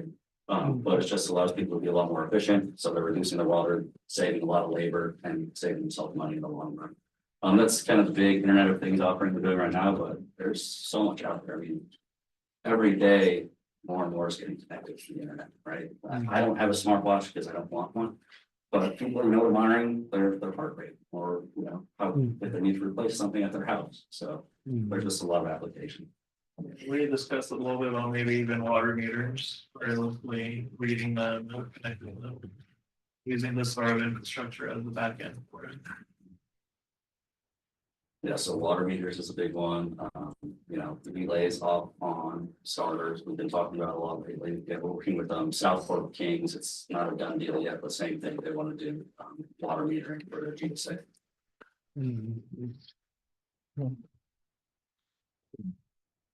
How fast is your connection?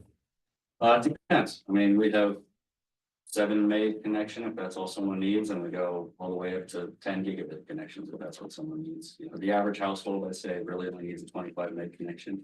Businesses, it's usually around 50 to 100 meg, but if they want more, we can provide that, just depending on what technology we end up deploying. You know, one of the things we discussed, if you could go into it a little bit, Adam, So the closest probably reference would be our neighbor, Kalinga. And he provides services there, and then they just recently got Unwired, who's giving fiber to the home, and how that comparison may look like. Like it has been. Yeah, so in Palinga, that's one of our newer developments as well. And what we did there is we offered symmetrical packages. So a lot of times, fiber or coax, you get a huge download speed, they'll offer 500 megabits down, but then the upload isn't good. And when you're doing things like Zoom calls or you're sending files, you work for an engineering firm or a doctor's office where they're sending x-rays, they need that upload, and that's kind of the pinch point. So in Palinga, everything we offer is symmetrical packages. So if you get 25 down, you get 25 up. 100 down, you get 100. That's kind of what we haven't officially finalized yet, but that's what we can see for talking about offering something similar here for people. Was close by. To. All of them.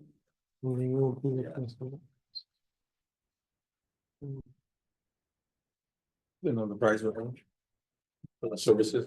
Yeah, starts at $40 a month and it's up. Businesses a little more than requirement than typically, but yeah, for homes it starts at $40. Just for information to probably the rest of us, like you mentioned, the speed and the internet connection, like we do have some clinics that they do a lot of, use a lot of internet. So will they, do you, just for information, what kind of network are they using? Or would this help them also if they're part of a network system? Looking at the connection there. No, like in town. Oh, yeah, absolutely. Yeah, the more we build it, we did most of our towers are fed with fiber, and then we relay that, we turn that fiber into wireless signal and shoot it. So the more customers you guys sign up, we can bring in a bigger pipe, more or less, and then we can expand that out to more residents, more businesses. Because I think that would be a more reliable internet connection to base clinics or businesses here that do a lot of uploading and sending reports to the headquarters. Yeah. On the upload side, and then one other thing I did not mention, we don't have any data caps. So a lot of our competitors, they'll give you a certain amount of data and then you have to pay. There's no Extra. Yeah, we don't have any data caps, so it's all. And the purpose of the discussion, just as IT Director Bermudez has mentioned so many times that we've been discussing with Cal.net on trying to move forward with a solution for the city. And then that would also offer a product for the rest of the community. We're still in talks of kind of what that agreement may look like, so nothing's been committed yet. But we have a design of the sites we like to have connections to, how we like to kind of spread it, other auxiliary services that they may be able to help in terms of water. So all those things are still being ironed out, and we could see a presentation, possible action in the future meeting. Maybe next month, hopefully, and we can iron everything out. They've been great to work with. They've answered all our questions. Been more so us just trying to future-proof the city and making sure that whatever is done will hopefully be what the Avenal needs. What tower would you be tapping into? AT&T? Because that's what we have here, don't we? You would be building the tower, so similar to Kalinga, what you have in Kalinga? Okay. We talked about possibly doing one by the hospital since the city has a joint powers agreement with them. I know the school district has a tower of their own and it's not the city tower, so we have to ensure a separate agreement with the school district. But we would most likely build 2 towers within the city. And how close is the fiber that you got to connect into? It's up off the freeway a little bit. There's a junction box where CBIN fiber comes in, so we would most likely put a pole there. It's about a 6-mile shot. And this would be all but be paid by grants or something, or? So county's going to contribute some of their own funds, and then there are some ARPA grants that the city has as well. Cause I know Gary that went into Coringa paid for all their. To get into Coringa, because Netgear went to them, just like you're doing here. And they actually city didn't pay a dime, they did everything. And that's what I was. You guys get grants and stuff, so we wouldn't have so much of an impact on our budgeting. It does. So, yeah, I mean, we could work with you to try to go after more grants as well. We are contributing at least the proposal. We've Yeah. been trying to iron out, we are contributing about half. So not the full amounts. I don't think we can do that, let's be honest. But we are contributing quite a bit, so. A lot of the grants we've been looking towards, wanna see significant level of impact and also want a whole plan. They wanna do a planning grant and they wanna do an actual grant. For the actual infrastructure, kind of like what's happening with water. And these things have been so delayed. We have tried working with many different companies. Mayor's been in a lot of those meetings too, trying to help us get that moving along. And we have not been successful in finding something that fits what we're trying to do here in Avenal. The main priority for us is to have access, uniform access to all the sites, high speed. And then that would add a potential for the rest of the community to also have access to a new service. One of the ideas is to have all our public sites have a public Wi-Fi at them, even our public parks. So that's one of the things that they are kind of catering to us on those little requests. And that's why we don't have everything completely ironed out. There would be a cost on the city, but there at least be some guarantee of owning some of that infrastructure and having a guarantee of the services to those buildings. So that's what we haven't presented everything and everything writing. But also it's gonna, time is essential to get it moving, like mentioned, been working on it for quite a bit to try to get. That was one thing. The council recalls 2 or 3 meetings ago, trying to find an alternative for internet to the police department. Because of our local providers, AT&T and Spectrum are so fickle. The only reason we were able to get service out to the police department as of late is because their enterprise and their business sectors had remerged. So we were working with previously we were working with Spectrum Enterprise, who is separate from them. They were requiring an extra installation fee. Fortunately, Spectrum Business was able to come out with the local installer that they have, or that we previously worked with, and they were able to find the immediate coaxium from there. And so they were able to route a line into the building exactly what we needed to.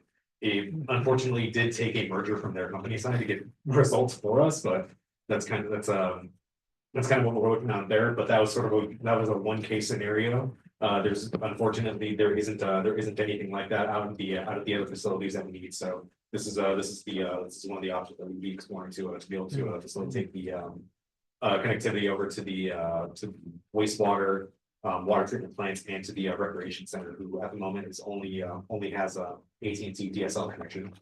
Right, and some of the other ideas is to have this as the backbone to surveillance cameras. Because we know that's been kind of an issue of connectivity, one thing, as well as what I mentioned earlier with water meters. Or maybe we would have the infrastructure already instead of having to pay for self services to every quadrant of water meters. That could again pay dividends in the future. But it's just one of the first steps is just finally bringing a little bit more to life. These are good questions. What other companies have we been looking into? So on my end, I will tell you right now, we've been working again with AT&T as from their enterprise sector. They are looking at another fiber solution for us, as well as Spectrum, because they're immediately available based on their availability. They are willing to work with us. However, we do need to work out the cost of the construction, and that is one of the big talking points. From Spectrum side at least. AT&T still hasn't confirmed whether or not they need construction costs on their end. But to my understanding, the services that they would be providing would be limited to just the city. This wouldn't be a service that the greater community would be able to tap into. And the other consideration would be kind of go down the agenda is that we're trying to move some of our services in-house, especially with PD. That's the infrastructure that we need to have reliable connections and something that we know we have more of a guarantee on the speed and pricing. Pricing would be a lot more competitive around all the sites. And so like Adam mentioned with the symmetrical speeds, Spectrum will only offer, they will offer us a gigabit down, which is 1,000 megabits, but they will only offer us 50 up. 50 up, which does not cover the needs to transfer everything that we need to have transferred, including body cam footage, any evidence that needs to be stored, that needs to be shared with the greater within the greater Clutch network across the state of California. So all that needs to be shared, and we do need to have to have a better upspeed for that in order to be able to push out that data. Mhm. That's just something that that Spectrum is not able to provide for us. Yeah, and I also would like to add that I also brought up, from a meeting in Bakersfield, I brought up the contact information from my Kern County provider. And I provide that information to Anthony and Humberto, and then try to work with them.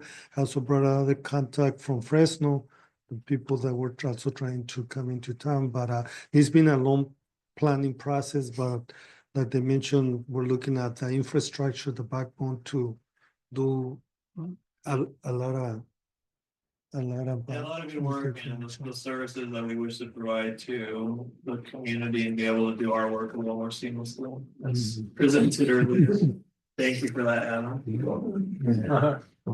Throw a little bug in there. So.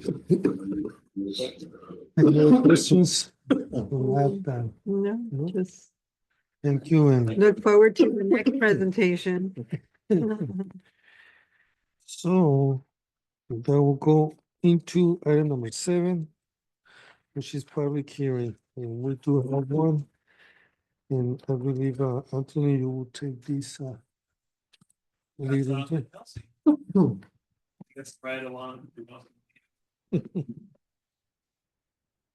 Hi, good evening, everybody. I have a presentation if I can share my screen. Thank you.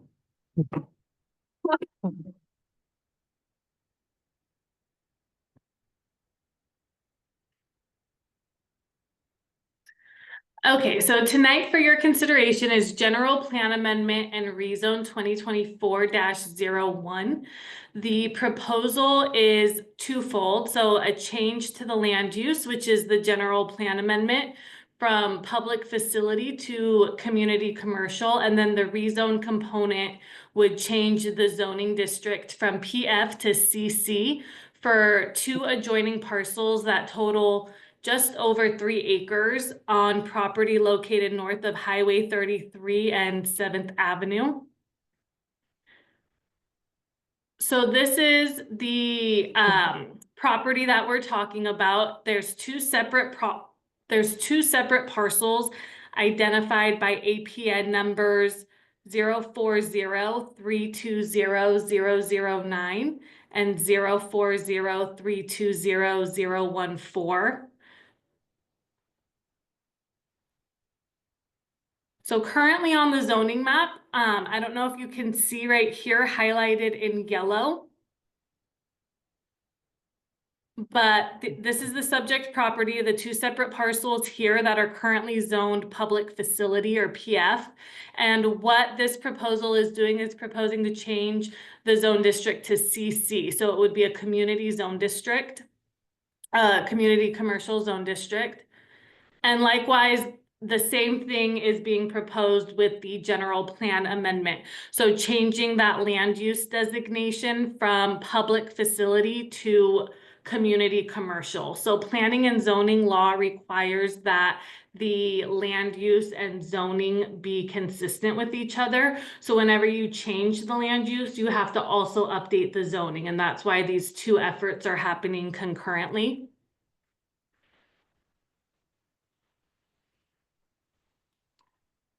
Oops. So proposal and analysis. So the land use, which is again, the general plan amendment, the public facility designation is intended for government and institutional uses. But right now these parcels are not being used for those purposes. So redesignating to community commercial would allow the potential for commercial business in the future, both local commercial, regional commercial, and things of that nature. And again, the zoning, the rezone is happening just to be consistent with that land use change. So specifically, the CC zone district allows uses like restaurants, shopping centers, and retail.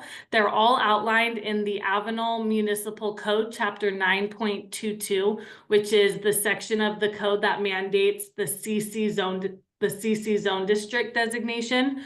So there's no project being proposed right now, and all future development will be required to meet the development standards of the Avenal Municipal Code. And that would include things like setbacks, height, parking, landscaping, things of that nature.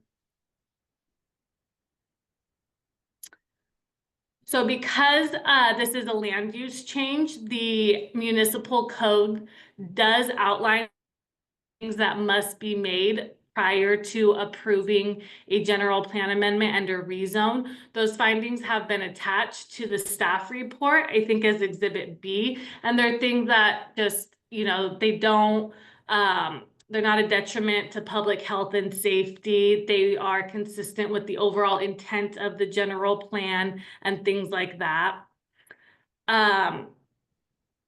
The project was reviewed under CEQA, which is the California Environmental Quality Act, under section 15061B3.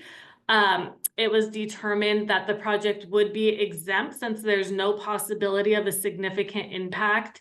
Because it's public facilities, it allowed uses such as stadiums and auditoriums and things of that nature. And that those types of uses, that intensity of the use was already analyzed under the city's general plan EIR. So the change to commercial would not result in additional environmental impacts. The recommended actions for you tonight are to receive the staff report, ask any questions, open and close the public hearing and receive any public testimony if there's any, and then bring it back for final council questions or comments, with the ultimate request being to adopt resolution 2025-03, which approves the general plan amendment and the related environmental, and adopt ordinance 2025-01, which waives the first reading and introduces rezone 2024-01. So that concludes my presentation, and I am available for any questions. Any questions?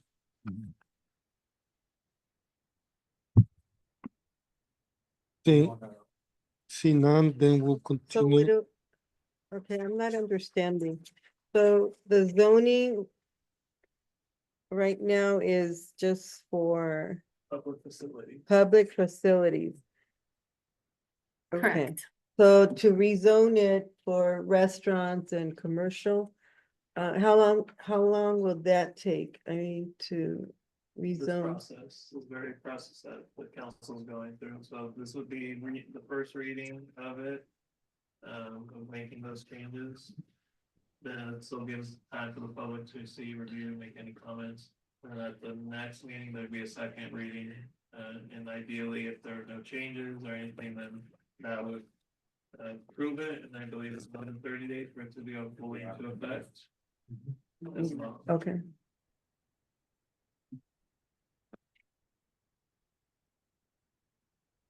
Is there any other questions, comments? We'll then open the public hearing next. If anybody would like to speak project, do we have anybody online? Mostly staff, on Facebook, any views? I do on Facebook.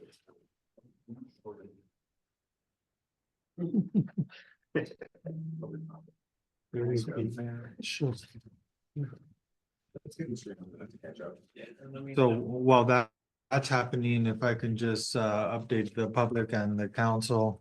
So in terms of process, it's like the city manager explained, there's 2 readings for every ordinance. And as Kelsey explained, the zoning has to be consistent with the general plan, and that's why we're doing this through an ordinance as well. So in terms of the ordinance process, I propose that we would actually continue the public hearing as opposed to closing it to the next council meeting when we pick this matter up for the second reading. And that time we can just take any last minute, because it seems like might not be any public comment today, but if anything comes up between now and the next meeting, you can just wrap up the public hearing then. And then adopt the ordinance and the resolutions. So for tonight's action, the request is to approve resolution 2523. The ordinance is there's an ordinance that's accompanying that. And that ordinance, again, can't formally adopt it tonight. We're just basically tonight would be what's called the first reading. Now, rather than reading the text of the entire ordinance, I recommend that we waive the first reading in the motion. And then you can read it on your own. And then next month, we will also waive the second reading unless somebody wants, feels compelled to read all the text of the ordinance. So that's my recommendations today. Again, in summary, it would be a motion to adopt resolution 2523, waive the first reading on the ordinance, continue the public hearing.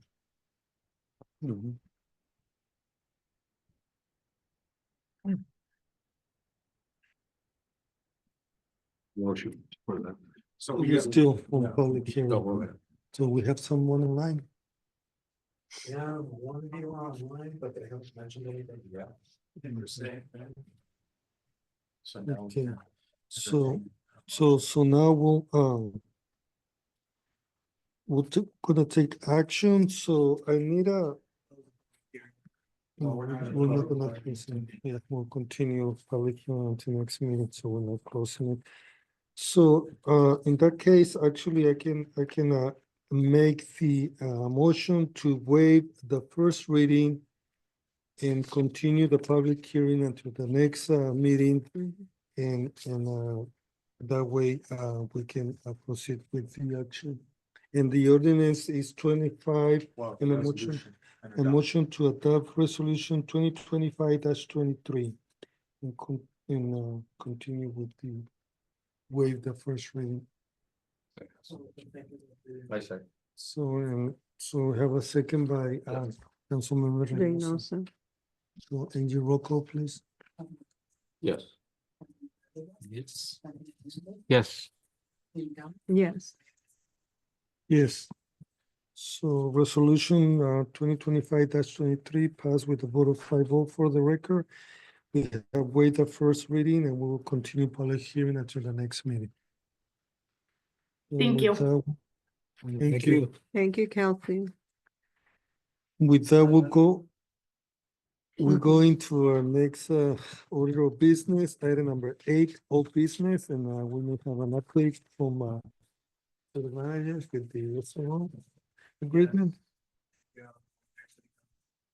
And as last previous meetings, not too much to update on this item. The city continues working with the school district. They did help us with the Sophia event for those of you who were able to attend yesterday. Superintendent was also in attendance. I think it was a pretty good event overall. We still seek ways to continue that partnership with the school district and the school sites. I believe my understanding that for Old Timers Day, the committee of Rotary and the volunteers participating are hoping to get the school more involved. And I've heard that there is a commitment from the superintendent who also happens to be a Rotarian to try to get each school site to maybe be involved in some fashion, at least as part of the parade or something at the park. So that's a positive development. In terms of the SRO, no news on that front yet. I do hear that the current SRO will be at the high school. They're going to be reassigned for the next school year.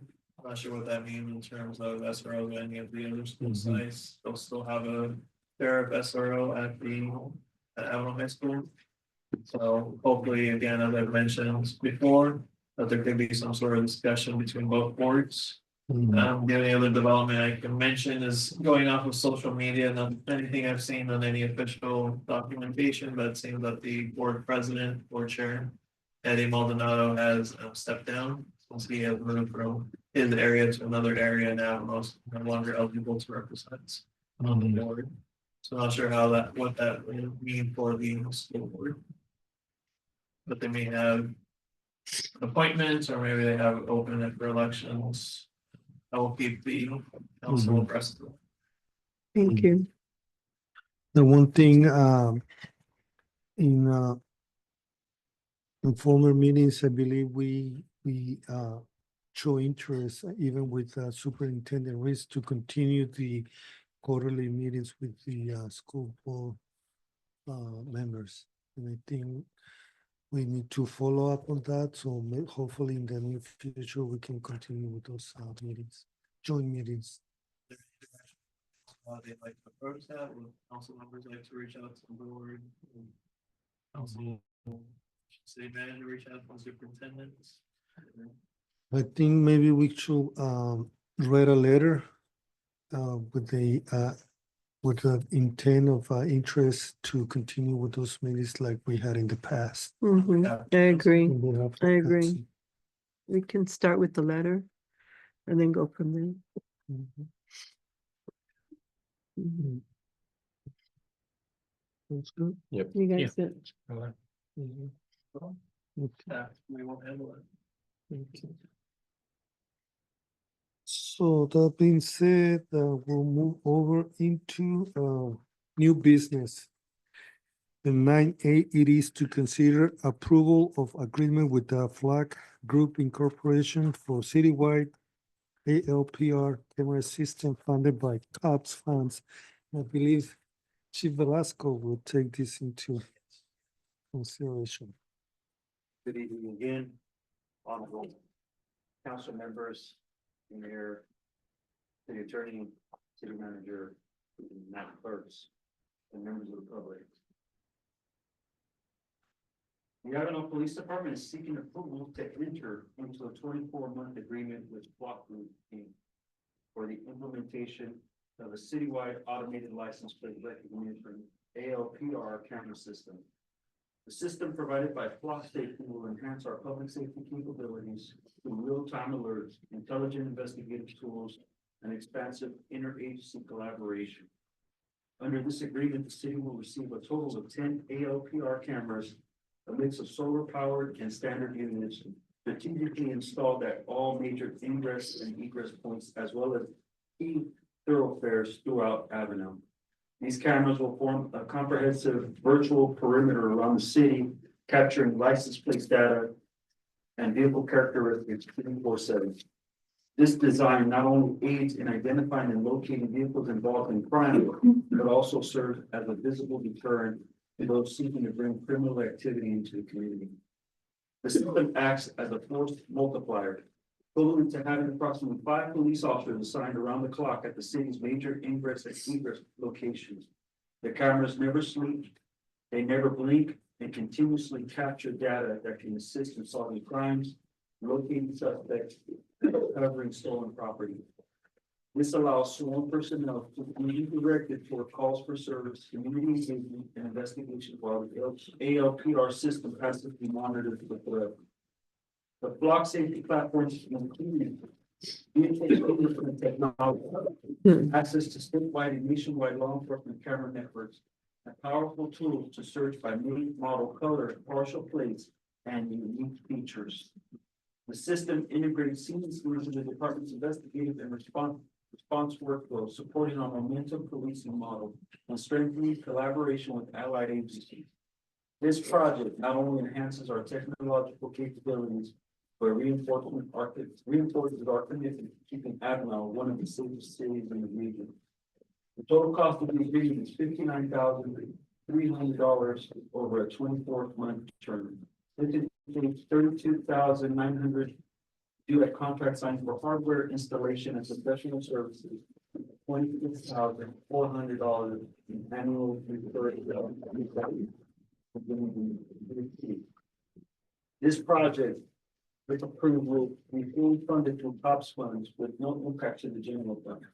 Future recurring costs will be incorporated into the COPS budget planning for subsequent fiscal years as part of the department's ongoing technology modernization and crime prevention strategy. Additionally, the department will actively seek other funding opportunities and grants to support the long-term sustainability and potential expansion of the ALPR program, which I was already doing that today, circling through California's grants, trying to find further future funding. The staff recommends our resolution approval of the agreement with block grouping attached here to as attachment B for the purchase of in-week quotation and subscription of ALPR technology and related services for the Avenal Police Department. Police Department, the fiscal impact, Police Department utilizing existing COPS funds for FY 2024-25 and plan accordingly in future fiscal years, including FY 25-26 to support ongoing subscription costs, potential program expenses. And just to add to this report, you know, I was a homicide investigator for many years in Delano, and if you think about a role, a homicide investigator that worked over 30 homicides in the trenches, hoping for technology like this. And once we implemented that in that community, to see the impact it made in just a short amount of time that it was implemented. I mean, it really changed that community. It's one of the safest cities now. But when before we were one of the most dangerous cities. You know, just going through the media, trying to find you some more news clips to show you how successful this system is. Found, you know, articles related to Delano where they did a story on and brought me back to how we increased patrols, utilizing. First, we started with 20 block cameras, and we added another 25. And the first year that we implemented the program, I think we decreased crime by 56%. 77 stolen vehicles by 77%. The homicide rate, first year, 60%. 70% the following year, and to my understanding, they still haven't had a homicide since then. That's amazing for a city that used to average anywhere between 6 to 10 homicides a year. 10, of course, on very bad people. But we're now one of the safest cities and one of the fastest growing cities in California. And I think a part of that is because businesses and developers want to move into the communities that are safe. And I think we are relatively safe, but these cameras are going to be the game changer. It's going to help us not only solve crimes in almost real time, but they'll also be a deterrent to prevent individuals from coming into our community and committing crimes, such as the one we had yesterday. Humberto, if you could scroll into the map. So I have already, when I was I didn't participate in the 21st cameras of plotting in Delano, but I was responsible for plotting of the additional 25 cameras in Delano prior to me coming to Avenal. So I had already worked with Lupe Wood, he's a representative. Today we have Jonathan Haas here to help us out to answer any technical questions, but I'm going to walk you through this first. I had already identified the major entry and exits for the city of Avenal. And as you can see, we have plotted them on Highway 33 and also exiting on 269. But there's also another avenue there. I think it's I believe it's 46 or what's that last 36. Because we identified that there was a potential escape there in that area. Jairo and 36. Yes. Now you can see there, that's just on the map, but if we click on the link there, it'll actually show plotting And the plotting hasn't been finalized because I wanted to make sure I got your input.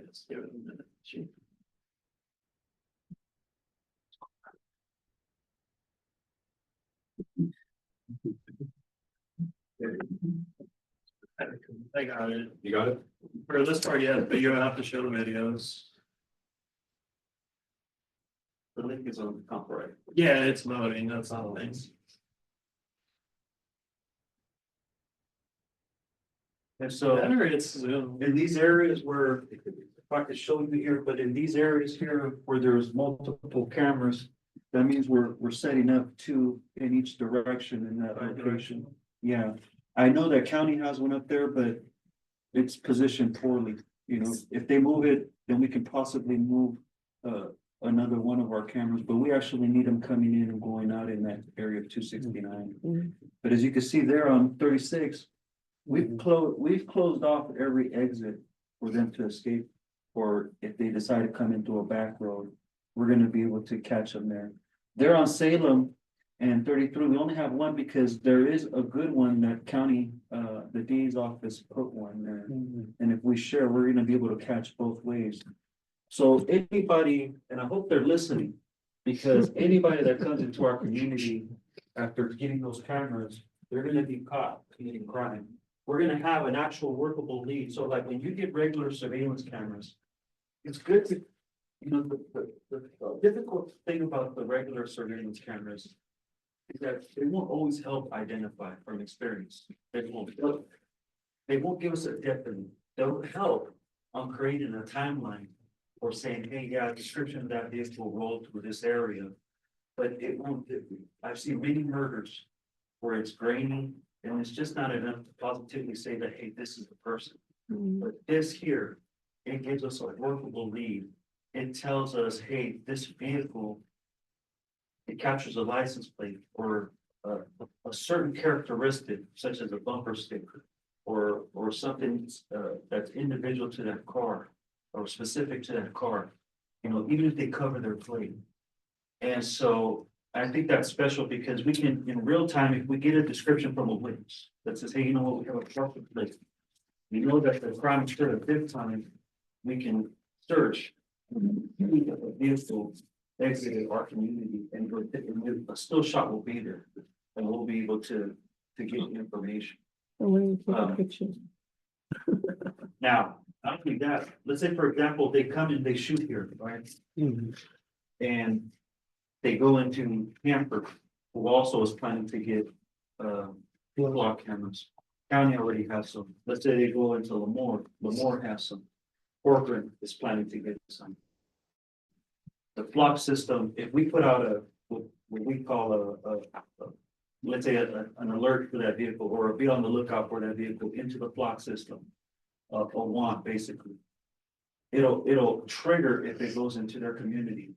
And it'll let those officers know that that vehicle that we want is in their community. And they'll go out there and look for it. For example, Delano had a home invasion where a 70-year-old female, two suspects went in there, you know, took her against her will, forced her to take some money out of the bank.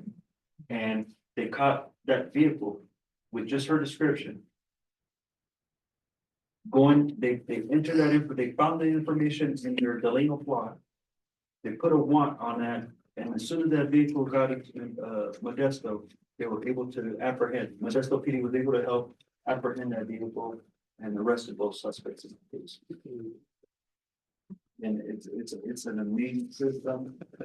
I tell you, there's a lot more stories. We have some clips here that Let's have those. Yeah. Go ahead, Bernardino's first, or? yeah, let's do that one first. Can I just say something before you do that? Today on the news, you know, it caught my attention real quick because of this, you know, I read flock on here and then it came on the news, flock cameras. The individual. A road rage suspect who went is into arrested a after Las cameras Vegas along. Tesla dealership and caught those cars on fire. They used the flock cameras to determine significant things on his car. It wasn't even a license plate, it was things on his car that the cameras caught and were able to track it down to his home And these cameras help solve some of that crime. And those stories are, you'll see, these are different locations. But those are the same stories every community is having with the success. I'll play this video. The freeway captured an image of her car. Police say the arrest is just one of many crimes a system of cameras known as Flock is helping them solve. KTLA Shelby Nelson has more from Rialto. Bullet holes lodged into a Honda Civic show what resulted from a freeway shooting on March 16th. Along the 10 freeway in Rialto, CHP officers say it happened over a lane change dispute and that in a fit of road rage, the 24-year-old female driver of a Nissan allegedly fired several rounds at the victim's vehicle. That same day, investigators were able to track her down and arrest her after what's called a Flock security camera captured an image of her vehicle. It's an enhanced license plate reader type system. It's a camera system. And that network of cameras monitors locations all throughout the state, including Riverside and San Bernardino counties. While the cameras were already in place, the governor says that by recently adding more CHP personnel and resources and by utilizing existing tools, they've cracked down on criminal activity and freeway violence. More specifically in San Bernardino, where the state introduced a joint law enforcement operation. We can deploy officers who are tasked with specifically working alongside with the police officers in the city of San Bernardino and try to just work as a force multiplier for that police department to help them continue to achieve the successes they've already started with. Crimes like property theft, sideshow activity, and more. Since October, it's resulted in more than 800 arrests, 140 of which were felonies. While the additional help was an asset, San Bernardino Police Chief Darren Goodman says the department had already been hard at work to reduce crime rates to their lowest numbers over the last 20 years. While we appreciate the CHP's assistance, and they did provide a remarkable amount of help, the amount of work that the men and women of the San Bernardino Police Department had been doing over that same time period was exponential. In that same time frame since last October, San Bernardino police made nearly 4,000 arrests, with more than 1,300 of them being felonies. While we're having this new interest from the governor, on reducing crime and on supporting law enforcement, I would just hope that that would extend to his comrades in Sacramento. Now, Chief Goodman says rates on homicides, robberies, and assaults were also on a downward trend. I think the concern here was that a lot of the state touting their work may overshadow what San Bernardino police has already done. So successes on both sides, although the chief says that he hopes that there could be more law enforcement support at our state's capital among legislators. In the meantime, we don't have a timeline on this program from the state, so for now, it will continue. Reporting in Rialto, I'm Shelby Nelson, KTLA 5 News. I think both agencies did great, but Flock camera really helped on the case. And then we got one more there. This was the real short. Ridgecrest police are touting cutting-edge technology in catching a suspected burglar. It's called Flock Safety. It's a camera system that can detect gunshots, read license plates, and so much more. RPD says it responded to a reported burglary at a home on West Avenue Friday. Investigators say they identified the suspect's vehicle and a clearly visible license plate using the Flock system. That led them to serve a search warrant at a home on South City View Street. There, investigators found stolen items. 54-year-old John Tagman was arrested on burglary, possession of stolen property, and drug-related charges. So another thing I want to say about Flock is that, one thing that really stuck out to us when we got into the lane was that, we know that there was a lot of privacy concerns in regards to ALPRs, but one thing we really liked about Flock was that, they contain information for 30 days. Okay, and then we also control who we share with, right? Now, obviously, SB 54 gives it those protections, but we also choose which agencies we want to share with them. And so the process for that, I have experience with that. Once we get the Flock system up and running, a lot of requests will come in, and we will share with a lot of municipalities, so that way it creates a network in case we ever need assistance for a vehicle that we're looking for or that they're looking for. But it's a great system.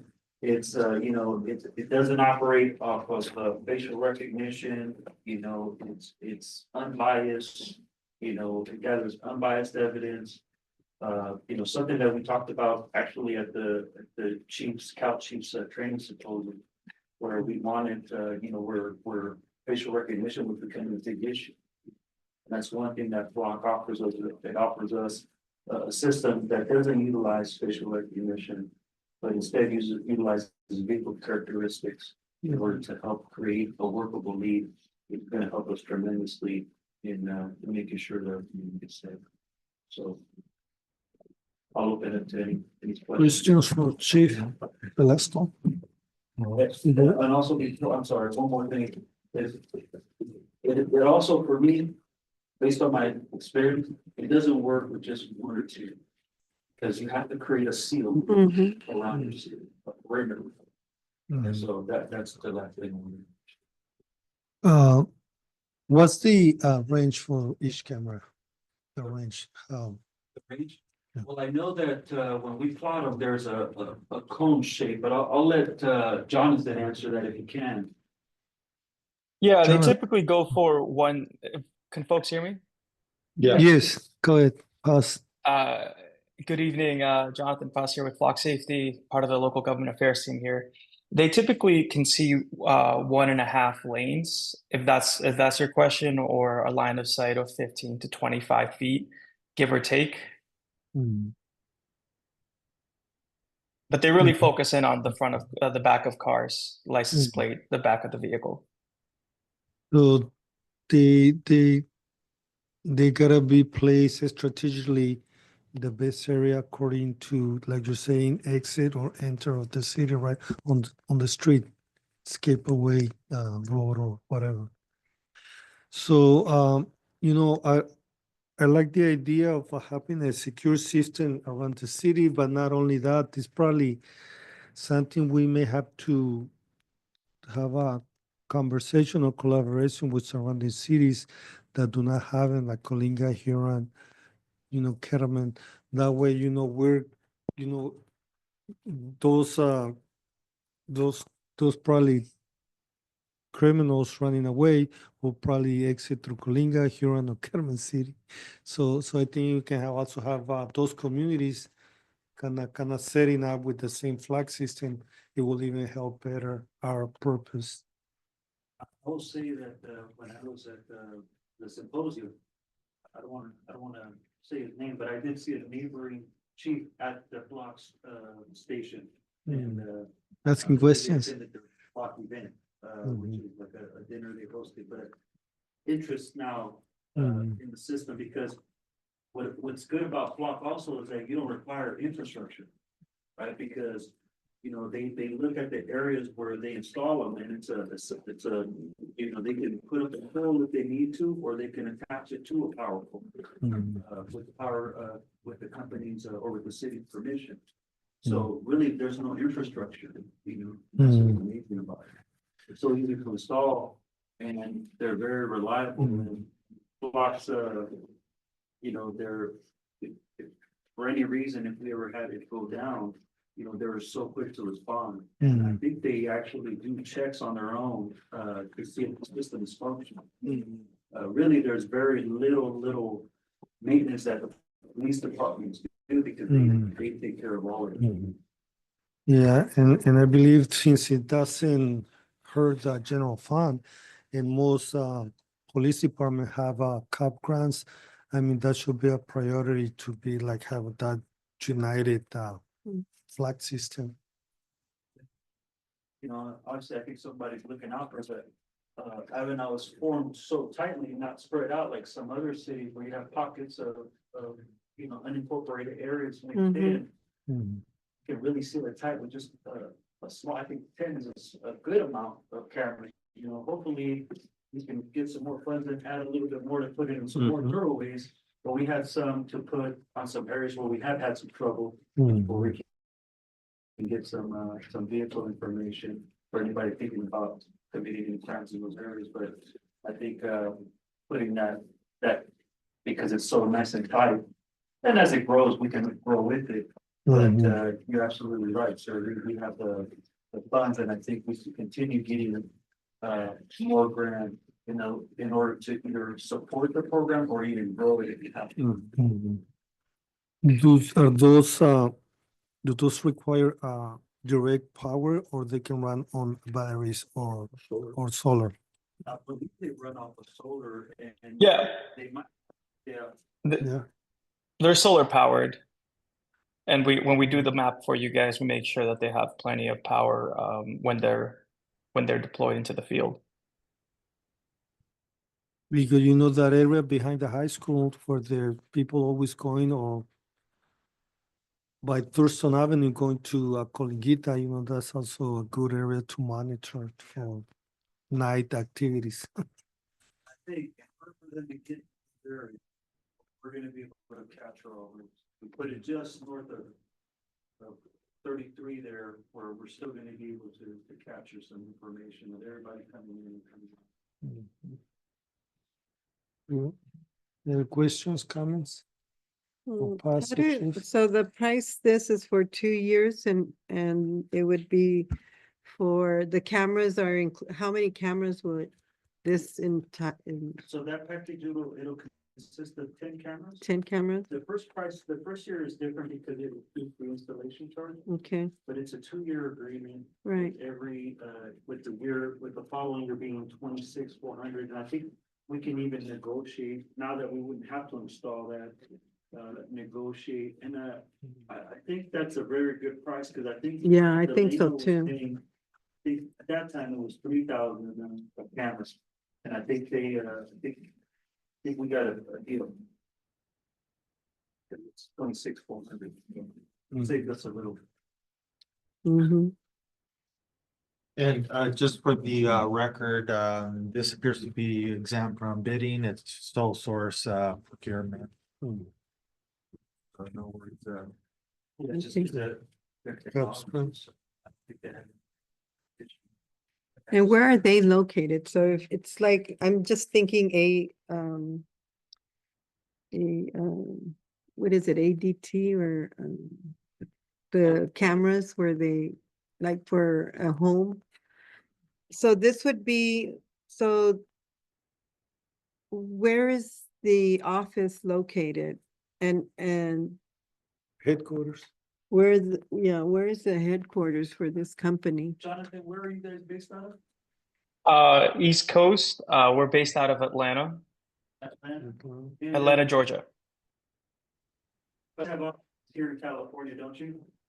Or Yeah, we have where do you- technicians across the country. We have several in California, and we have a team across the country too.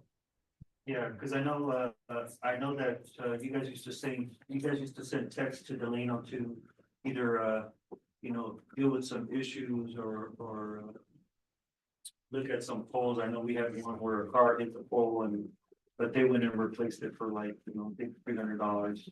Those things happen. You're gonna have a car accident. But the expense was very reasonable.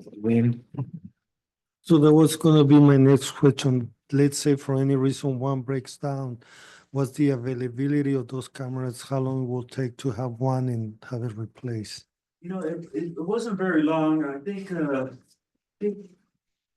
I recall maybe about a week or so. Do you have an idea? What's the turnaround time now?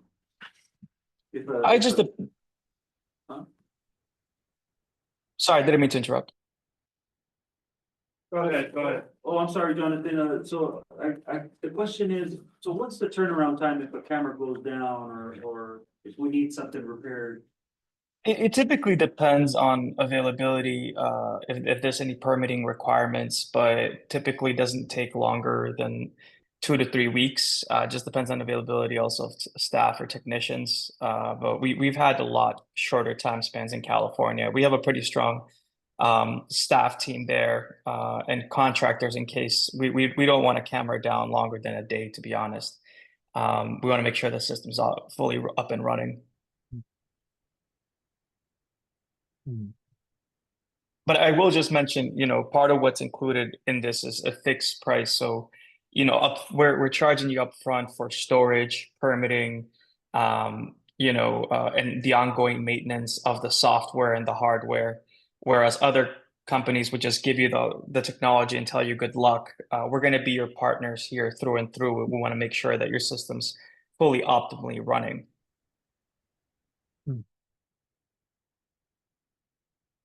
Are there any additional costs if, for, certain items? If there's a robbery, or do they detect it, or your personnel will detect it? How does that work? There are additional fees for damage, but I don't think it's the entire replacement of the camera. I think it's just having to go out and to either replace or repair.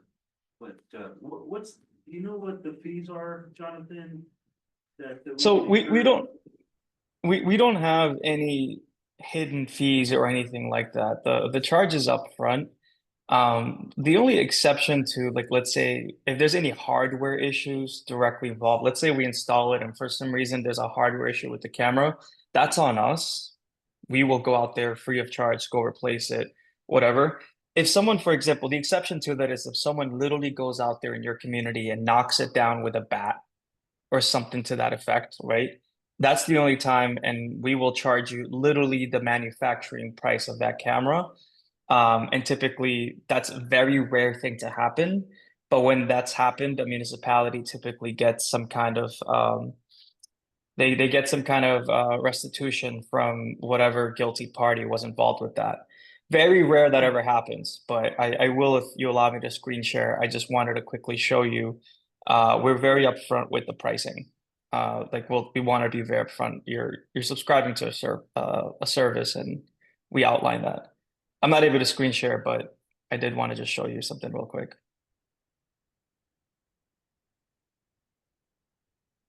There we go. Okay, now there we go. So this is what's included. One camera per year. You're literally getting the price up front. It's a solar powered device, so you don't have to put you don't have to put poles down, wires down. It's almost like a self-powered device. As part of this you do a one-time installation cost, but we help you with the ongoing maintenance. The permitting we help you out with. The data storage is included, and lifetime hardware and software upgrades. So we're going to keep upgrading the hardware, the software. That's included as part of your subscription.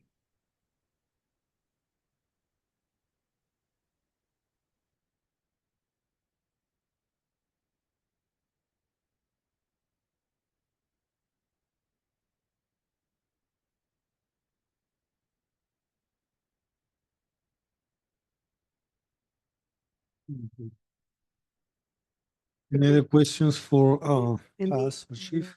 or Mhm. in the areas where we don't have poles, do they supply the pole? Yes, Okay, I think we had 3 on that contract. okay.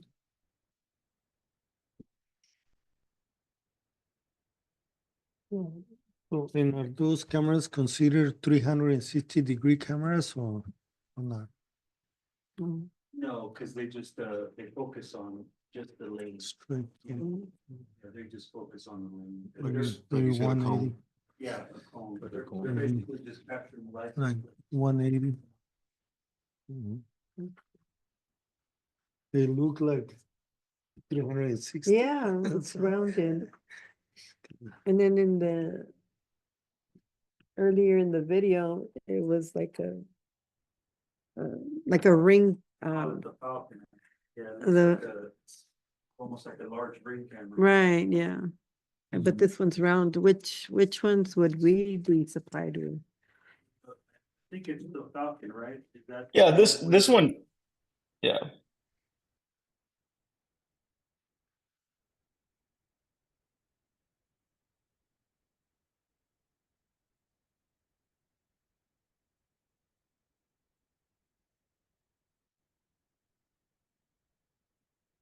The one all the way to the left. This is our whole platform. We're talking about the one all the way to the left. LPR, license plate reading. Do we get drones? I'm very happy to talk about that in the future.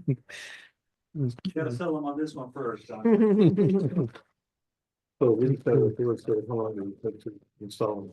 Jonathan, if it's approved, how long to install it? I know I'm gonna talk to Luther after this, next week, how long more or less? I would be remiss. This typically takes a couple months. Lupe is really the more. I'm actually in Boston for folks who don't know. I'm just helping cover for Lupe here, but she'll be the better person equipped and she can follow up. But it takes a couple months, just depending on permitting. That's why I'm afraid to give you a timeline, and then it being longer or shorter. Yeah. I think we have a couple of cameras on, 269 and also 33. We have to get, permission from Caltrans. However, what we learned here, Carolyn Gray was another one that, I worked with in the Lincoln who works for Flock. I was actually working with her first before Lupe Wood came, which is another representative. But for some reason here in Kings County, it's a lot faster to permit through Caltrans. So it may just take a couple of months, which honestly, it works well because, I mean, as much as I would like to have them now, when it's coupled with an investigative unit, I mean, it works even better. So the goal is, obviously we have a few people in training, which we predict that they're gonna be off that field here by May, and if that puts us around the time when these cameras would be installed and ready to go. And there's gonna be there is a little learning curve for the officers to start getting the information, and it's usually about a month or two, but we'll be ready for summer. Which is when we want it by, because good weather, brings obviously shadow now because the sun gives them a lot more. Longer days too, longer days.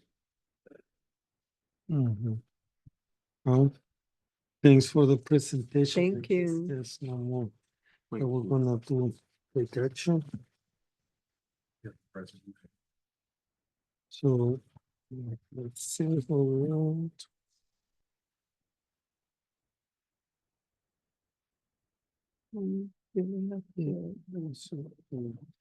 So then this is an action item and we have a resolution number 2025-24. Is there a motion to approve it? So we have a I'll motion second it. by Mr. Councilmember Reynosa and a Definitely, second by I Mayor think it's well worth it for the Pro city. Tem Gamboa. Angie, roll call please. A first and a second. Sorry. Yeah. Verdugo. It was Yeah, a Verdugo. Oh, Verdugo, okay. I thought it was me. Yes. Yes. Yes. Aye. For the record pass, resolution 2025-24 by a vote of 5. Let's get them installed. I'm happy that we have this tool, but that, happy for the. Yes. Absolutely. It's Jeep's up there, you wanna go down the B that way? Yeah, I would like to move item 9D.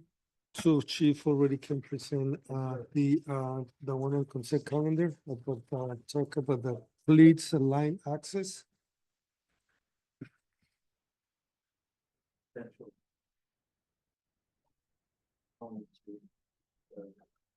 Wonderful model we're working on here. So, the Avenal Police Department has identified the need to enter into a shared use agreement for the access to the California Law Enforcement Telecommunications System, which is also known as CLEDS, in partnership with the city of Hanford, as well as the cities of Lenore and Portland. CLEDS is a secure statewide law enforcement communication network administered by the California Department of Justice. It allows access to critical information such as criminal histories, DMV records, missing persons, stolen vehicles, restraining orders, and other vital law enforcement data. City of Hanford has agreed to act as the fiscal agent for the CLEX line and will submit monthly payments to the Department of Justice for CLEX access on behalf of the participating cities. In turn, the city of Avenal will be responsible for reimbursing Hanford for its portion of the service. Access to CLEX line is a core requirement for our operations, particularly if the city of Avenal transitions to the Sunbridge Systems RIM, Record Information Management System platform, or moves to contract dispatching services with another agency. Flex integration with RIM is critical for real-time access to law enforcement databases and for ensuring continuity of service in both self-dispatch and shared dispatch. The city of Avenal will be responsible for a monthly cost of $156.42, billed quarterly arrears by the city of Hanford. This cost represents Avenal's equal share of the total Flex line cost, $625.66, shared among the 4 cities. These expenses will be absorbed by the department's current communication and technology budget and included in future fiscal planning. Staff recommends by resolution the approval for the city of Avenal to enter into the interlocal agreement attached here to and attaching the city of Hampton for shared Flex line access. This partnership ensures the department remains compliant with legally active requirements and prepared for future transitions to the new RMS or dispatch system. Fiscal impact for police department. The police department will utilize existing funds in the service budget for FY 2024-25 and budget accordingly for FY 2025-26. And go ahead. Go ahead. So just so you know, if we do plan from moving to away from the county to have another agency dispatch for us, we would have to have our own CLEX line. And if we went through to get our own CLEX line, we would have to wait for DOJ, and not only would it be a long way because there is a length of time that we would have to wait to get this CLEX line installed or approved, but there's also, as you can see, a significant cost for one city. Now, through our conversations, in talking with our neighbors and more, we discovered that they shared that cost with Hanford and with Corcoran and Hanford being the fiscal agent. And Corcoran already has been doing that. And so I believe we share the same city law office, which is helpful to us because Chief Ochoa had already forwarded the contract over, and they took a look at it with some changes, and Hanford gladly quickly responded by those changes. And so we're in good hands in that aspect of that agreement. So it's already been vetted by Zishan and Moses.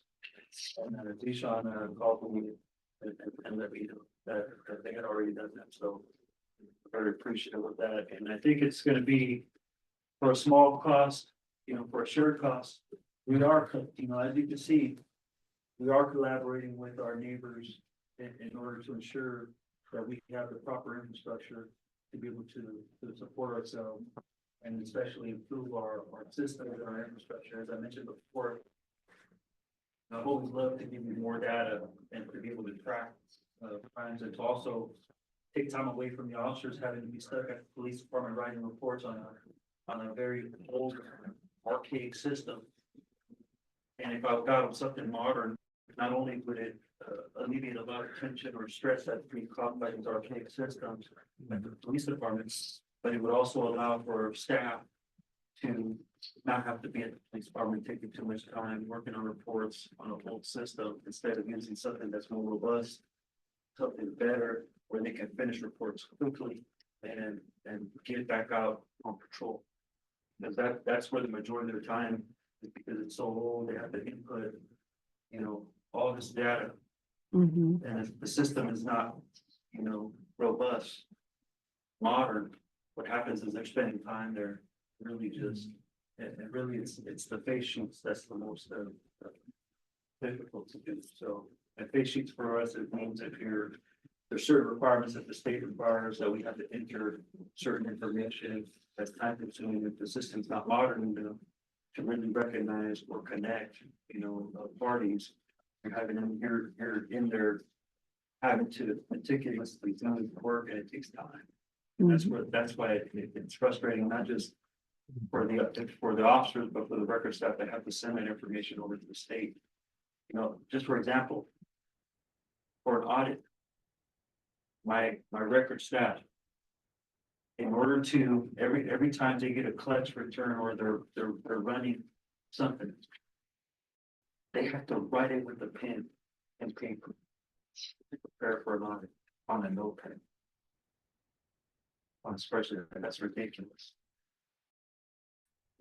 They shouldn't be doing it. And I don't know why they're doing that or why they have to do that, because the system cannot, you cannot take that information and put it on a regular spreadsheet so you can prepare for a DOJ audit. And so they have to find themselves there writing this stuff down. And so we gotta move away from that. Because what's gonna happen is, for some reason, I'm not saying that my staff is gonna do it at this point. But let's say we keep this archaic system in order to save a few dollars or a few money. It's gonna cost us in the long run, because what's gonna happen is, I'm not saying that they will, but an employee will only put up with so much before they just start feeling frustrated and start not doing it. And then we get hit with a bad audit. So, yeah, we have, I think, we're taking steps, and I'm still gonna be, obviously writing grants. I haven't stopped doing that. But in order to find the funds to ensure that we continue bringing in all these modern, systems. But we do have some cost funds for future use, in order to bring in some more equipment. But this is step one. I think it's a small cost. I think it's something we can bear in the general, in our budget. I think we've been responsible for our budget. We're going to continue doing that. And so I really recommend this. Moses had something to say. Yeah, and just wanted to bring, Chief brought it up that our office also serves as city attorney for Corcoran. And so for that reason, Zishan, my law partner, assisted Avenal, and I assisted Corcoran on this agreement. And just so you know, normally you can't represent two parties to the same agreement. So if you approve this agreement, and it's on page 14 in your packet, Section 10 of that agreement just talks about how there's a conflict, potential conflict. And so by approving the agreement, you're waiving the conflict in that. And really, both cities are on the same side of the agreement in terms of, you're equal. It's a cost splitting agreement basically, and it's equally split as far as I can tell. So anyway, I just wanted you to be aware of that. Because you can get another attorney to review it, but it's your choice. And I'm proud of that, because that's great collaboration with all the departments that they're willing to split the cost. Well, I motion to approve. So- It's a small amount of, to invest. And this will be resolution 2025-22. We're still with the same resolution numbers. So we have a motion to approve resolution 2025-22 by Mayor Pro Tem Camis, sorry. And is there a second? Second. A second by Councilman Verdugo, and you roll call, please. Yes. Yes. Yes. Yes. Aye. For the record, it passed by a vote of 5-0. Thank you, Chief. Pass. And with that, we'll go into 9B, which is we're going to review the backyard chicken application process and adopt the associated fees. Mr. Lopez will take this into you're taking it, Angie? You will take it into discussion. Back in October of 24, the city council adopted a comprehensive zoning and subdivision ordinance. And the ordinance and which was replaced the provision of the ordinance. Updated was undertaken by Rodman, updated policies in light of the village regulations. And with the Avenal franchise. From the current state law, or many of the changes or the tweaks that update and introduce certain provisions. Specified in the county. Include by fair checking. It is a quick request, this by fair checking. So the backyard tickets ordinance is codified in our municipal code in the chapters 9.60. That it is specific language standard. And this chapter outlines specific pieces that require additional review of operational standards. And general kind of permits permitted with the building for different 9.60. 080. So things are regulated through the houses. And these people have their chickens, babies, and big families, that need to use the chicken alone. Chicken feet design requirements, and prohibited uses. And the chicken owners isn't clear of the uses. To ensure compliance with the backyard chickens, the city established an application. And the previous specifically for this use permits and ability. The application process includes provisions for maintaining chicken coops and connected EU inspections. However, the village, even if the complaint state that is not included an appropriate food and food ensure the habit, except the building for residents. And the administrative. The point of application is the building. And this notice comparable the fee, but is expected to be to 5 hours. To reasonably participate in the program, the backyard chicken business plan is.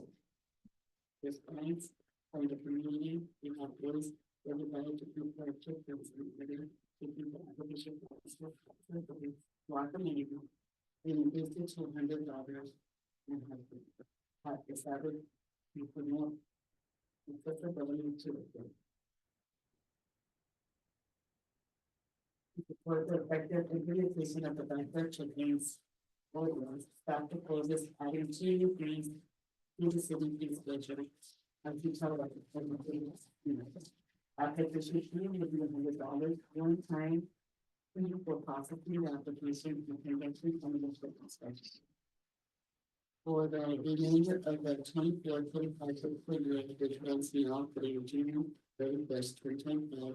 The initial application fee will be reduced to $50. The prorated amount will only be available the first year due to the amount of time left in this fiscal year.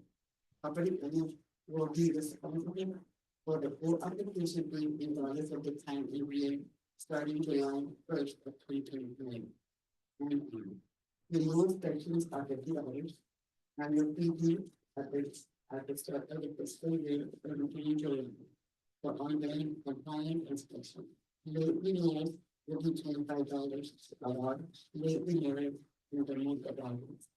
These fees are recommended as additions to the existing schedule and the account for the administrative office. So associated with the action. In conclusion, the staff recommends that the city council review the proposed fee schedule updates, which includes the new fees that are backyard chicken and adopt the new fees as proposed. And adopt this that will incorporate all the application instructions and documentation into open data. Your application will be processed and delivered to the public as soon as possible. Staff recommends that the city council review the following information about resolution 2025 to update Avenal fee schedule, incorporate the new fees for the backyard chicken. And the topics that will staff will work to incorporate application instructions into an open web. Start process. Just be very fast.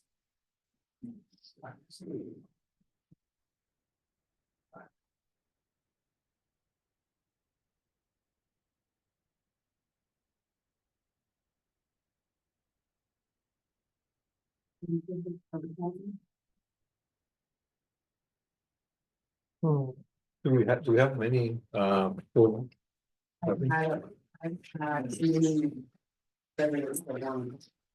They have, they don't have them yet, but they wanna do it.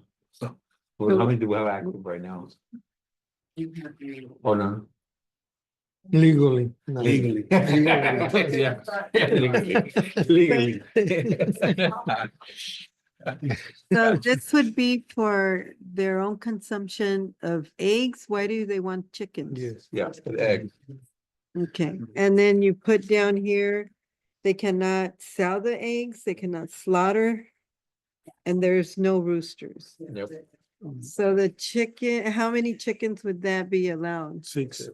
6 chickens, It's on the pack. 6 chickens. And then you have the dimensions. How big would that be? I mean, Photos are in the pack. It's by these spaces. And they're gonna be putting diagram building department, if they need watching to stuff, and then we're gonna process them. how many people have requested? How many is many? But, Well, this came up what, 3 years people? ago. So yeah. this has been a process for the last 2-3 years, so. Has it? So, And what was the resolution these past right 2, here. 3 years? This is it? Coming back to us? yeah. Mhm. Yeah, for the ones that don't know, the city used to permit chickens in the past up to 12.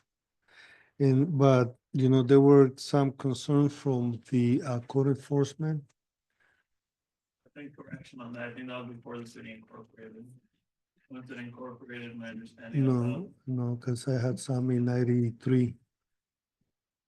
In 93 and 93. So, there is a lot of, residents that support, this ordinance to allow chickens.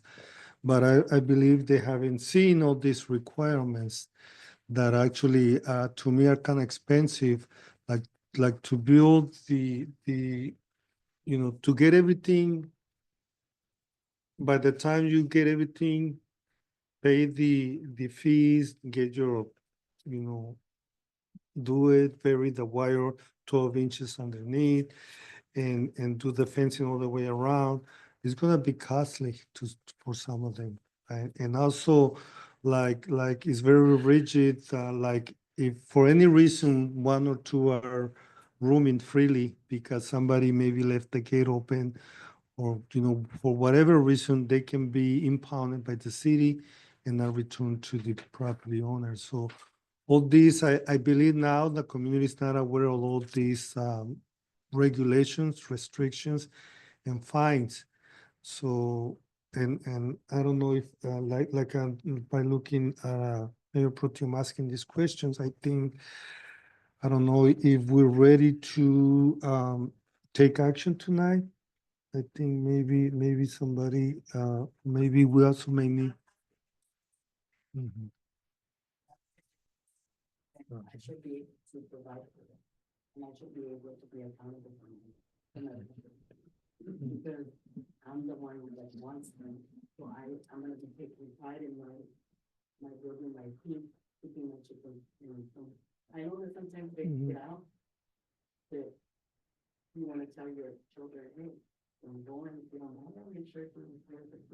Yeah, that's why there should be at least, not on the first time, maybe given a verbal warning, but also we need to take every case by case.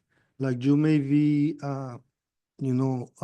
economical, more feasible to do everything to provide for your chicken, but somebody who may be right now may be on unemployment, may not be able to accommodate and have all the money to do all those expenses. We're looking at case by case, resident by resident. I understand your position that you may be responsible and feasible, economical feasible to spend maybe $500 But there may be a resident who may not be able to spend $500 just to provide for the chicken. That's what I'm trying to bring to everybody's attention. You know, is it feasible for every resident in Avenal? Is it or is not? And then we have to also look at, you know, alternative, how we can be affordable and feasible, not just for the wealthy ones, for the ones that can afford it. Because actually, it is gonna be expensive by looking, I was looking at the cost of everything, it is gonna be expensive. Clarification, there is a diagram that says how recommended how to predator make your food predator resistant. Those aren't requirements. Requirements are stipulated in the zoning ordinance. It does say setbacks, but that's not really going to be required. It does indicate that you have to predator proof it. We are recommending the hardware clock, doesn't necessarily have to be. So there are ways to make it cheaper. I know we're putting restriction on what will make it to be obviously as predator resistant or predator proof as possible. But those aren't necessarily the exact. How about running loose and being, Something that is based on just because of the potential of jumping to the yards, potential of the dog possibly biting them or, you know, harming that shipping film chicken, and then there being disputes between property owners. And that was some of the things that we animal control and enforcement and staff looked at. And just to clarify, this ordinance is already in effect. Yeah. So it's not like you're being asked to. You do the ordinance. You This just is do the part of the fees. comprehensive update that you did last year. It's the fees update. The fees are changing. Fees change. It's an application process and we had asked council to wait on pushing staff to open this up because we wanted a process in place before opening it to the public. That way we were able to kind of at least keep some control of who was applying and the inspections, as well as just kind of keeping track of everything. That's why one of the caveats that Andy mentioned is that because we are starting this a little later than expected, there would be an actual discount if you apply right now for this fiscal year. You pay 50 now, and then you'd be eligible for the 50 renewal in July. Otherwise, you'd be paying $100 to start after. Only because there is a great number of community members, every town hall, every community events, it's brought up to me, I'm already opening up. But we've mentioned them comments with the community. It's already codified in the zoning ordinance. It's been a matter of how we were going to administer it. so all these requirements will be given to them when they submit the application? They'll get a copy of the zoning ordinance, and if you see there is an application, general information. And those, as I mentioned, recommended. It says like 1 foot off the ground, that's not a requirement, that's just a recommendation. But the strict requirement would be better approve the coop and chicken run if they couldn't. And also that any food would be in a sealed container. And then having them loose is, as I mentioned, a non-negotiable with that side. The other thing I would, remind the council is that, this is part of the zoning ordinance. And zoning, it's not like, zoning is complaint driven, so. If there's a minor violation here, it's not like code enforcement's going to be out there citing somebody. If a neighbor, if a complaint is received by someone else, that's when code enforcement attention will be brought to that situation.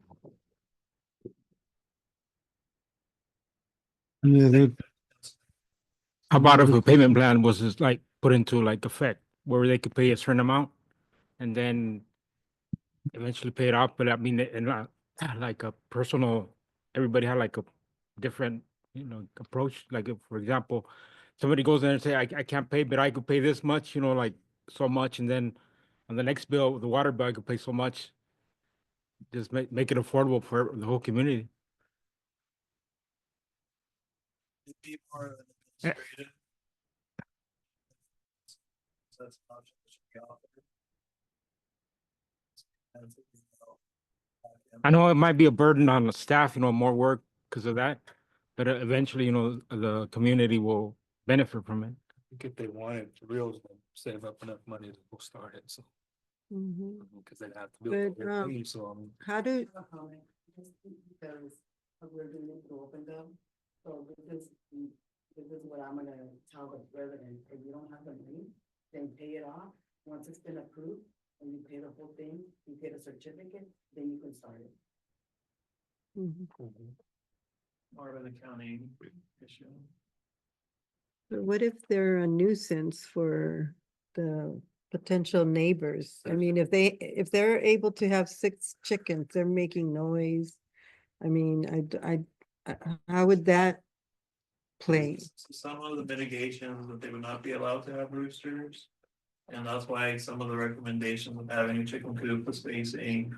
And then, And there would be inspections, they'd allow us to inspect at any time in case there's potential nuisance or issues, then we'd be able to go patrol and see and make any recommendations. if they spend all this money and the neighbors are complaining, the chickens are noisy, maybe the stench, if they don't properly take care of their coop. There is a nuisance part, I think, in the ordinance itself. There's separate nuisance, civil statutes too, if somebody believes it's a nuisance, and they don't feel the city is doing enough, they have a right to pursue it on their own as well. Legal. So the neighbor would sue the other neighbor for the nuisance? I mean, That's if the city doesn't do it part. Mhm. Do enough. So I don't know how I feel about this. Steps they can pursue. And one was mentioned, good or not, it is part of the zoning ordinance now, that's been enacted since December 9th, or went to Mhm. December 9th last year. This is just more direction and clarification of how to administer it. We wanted to bring it to council because of the fee question as well. But originally it was gonna be under a home occupancy permit, that would have carried a cost of $250. Yeah. So making it 100, making it 100. Cutting more than half. Mm-hmm. So, and also for the renewal, it says an additional $25 on top of the, It's like, no, then there's another one. Oh, this, so if you renew late in August, the $25 administrative fee would be added. Yeah. We're talking about this one there. The bottom of the page. yeah, no, another one. Another one.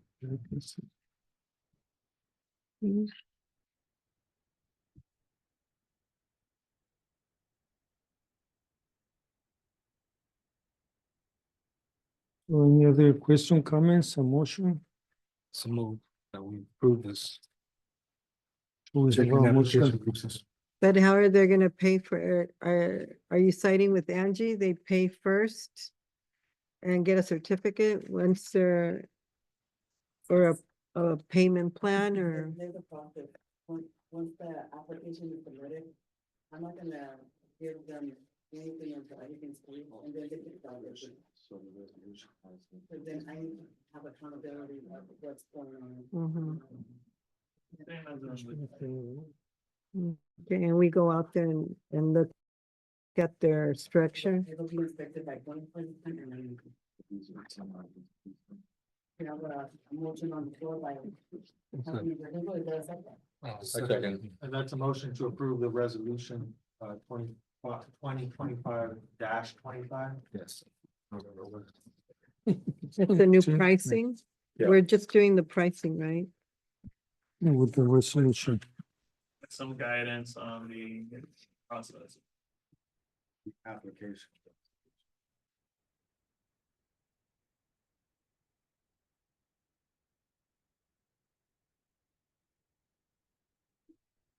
Yeah. Yes. Councilman Hernandez. Yes. Mayor Pro Tem Thomas. Yes. Yes. So for the record resolution 2025-25 passed by a vote of 5-0. As council. Yes, We do with that, we're considering on some aspect of this, gladly we'll bring it back. And try to see what we- Mhm. And that's what I, would like to see, what's gonna be the reaction of the community, because I know they're all moving forward, but I think they're gonna be impacted when they see all the restriction, regulations, commitment, and we'll see. what the next One one- last thing is, that's a little bit why doing it kind of this $50 application now as a trial period in case we do have the application process. We're hoping not to, we're hoping if all things go well, it will be open something like. Mhm. Yeah. Because the inspection fee, the $50 is also another fee, not. That's the renewal. No, the inspection. That's if there needs to be another inspection, yes. Mhm. So if we That's- fail that's the an first, issue. second inspection. Yeah, so those are fees. Yeah, that we need to make sure that they understand all the penalties and fees they're gonna be incurring into if they're not follow the ordinance. At least that's my main concern. Because, if they're not, right now, they're not aware of all these regulation restrictions, fees, penalties, all of that. So I would like to see their reaction to all of this, to how we gonna, like you mentioned, how we can kind of manage to be able to accommodate the ones in need for homegrown eggs. Okay, well, that was done. So we go to item 10, which is, before we go into closed session, we're gonna go to correspondence, announcements, and. Oh, no, yeah, review, yeah, that's. Too fast. Review and authorize submission of the 2024 Housing Element Annual Progress Report. We'll take this one. Kelsey? Back, Kelsey. Yes. Yeah, never left. Yes, yes. You're there. Good evening, everybody. So annually on April 1st, all jurisdictions in California have to submit their annual progress report for the following calendar year. This is just a very straightforward process. It's a predefined Excel sheet, and it's simply just building permit data or planning entitlement data on projects that were submitted during 2024 related to housing. So we don't, like I said, it's a predefined form. We don't have a lot of discretion in what we can and can't put, but just a quick update on what we did include. So the city did not receive any housing development applications during 2024. But they did issue 10 certificates of occupancy for detached single family homes. And they did issue one additional building permit for a single family residence. However, that final inspection is not yet done. So the request before the council this evening is just to accept the report and authorize us to send that up to the state to meet the annual deadline. Any questions? The 10 detached single homes, those are considered DU units? What kind of units? I'm sorry. The 10 newly Uh-huh. constructed detached single family homes, are those under the AD units guidelines? No, they're not ADUs. They're standard single family homes. I think it's the newer subdivision to the southeast side of the city. All 10 homes were within that subdivision, but they're standard single family detached. Okay. Detached, okay. Any other questions? If not, then is there a motion to approve resolution 2526. I'll second. So we have a motion by Councilmember Verdugo. Is there a second? Second. By Councilmember Reynosa. Can you roll call, please? Yes. Yes. Yes. Yes. Yes. So for the liquor, pass 5-0. Thank you, Kelsey. Thank you. Long night for you. Good night. She didn't even say bye. I will go into item number 10, which is corresponding announcements and closing comments. Do we have anybody, city clerk?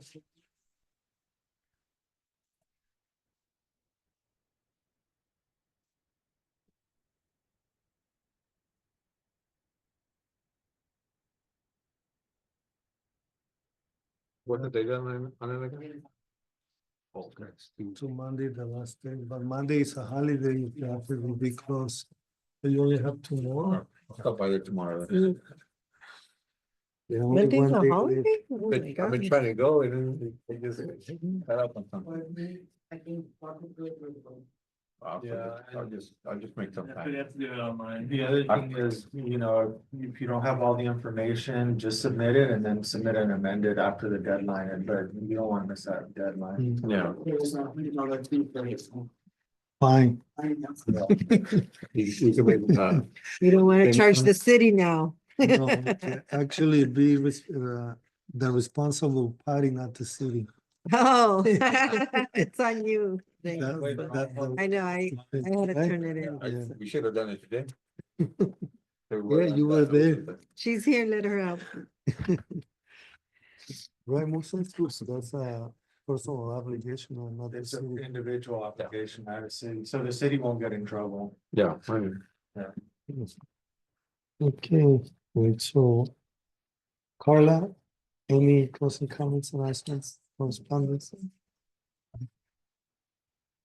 Yeah, we move over to city manager, Mr. Lopez, do you have any closing comments, announcements? Day, like Shabbos holiday, Mm, and then, I'll keep it brief to a quick, request the council that we are close or basically ready to open the Avenal Kids Pocket Park behind the boxing club. ooh. We do have fencing still around it. I think the only thing missing now, I think we're almost done with the punch list, would be putting the, shade cells over the, playgrounds.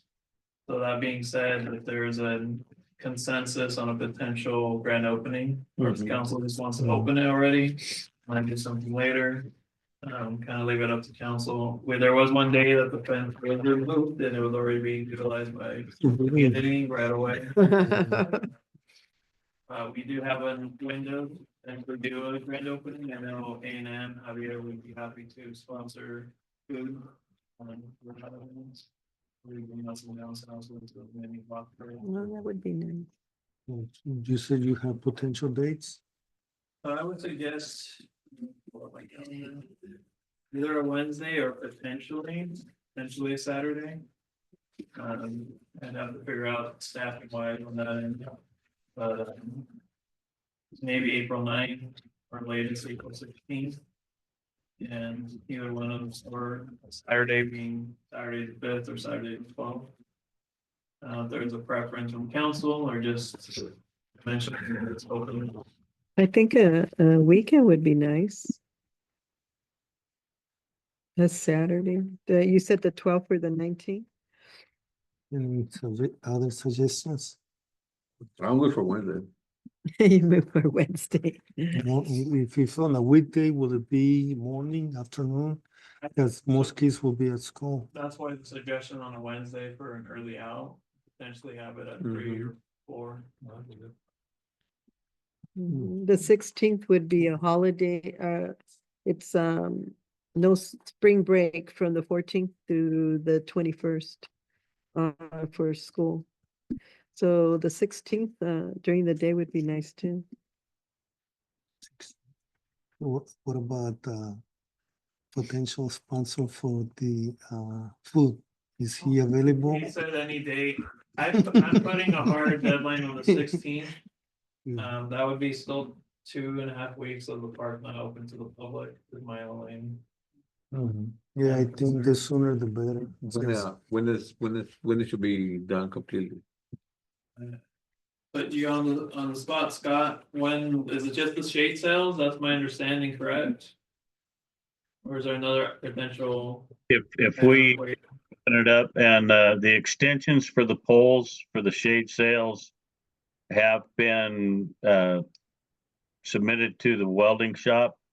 And so that will, that could be potentially another 3 or 4 weeks, but we could do the opening without the shade sails.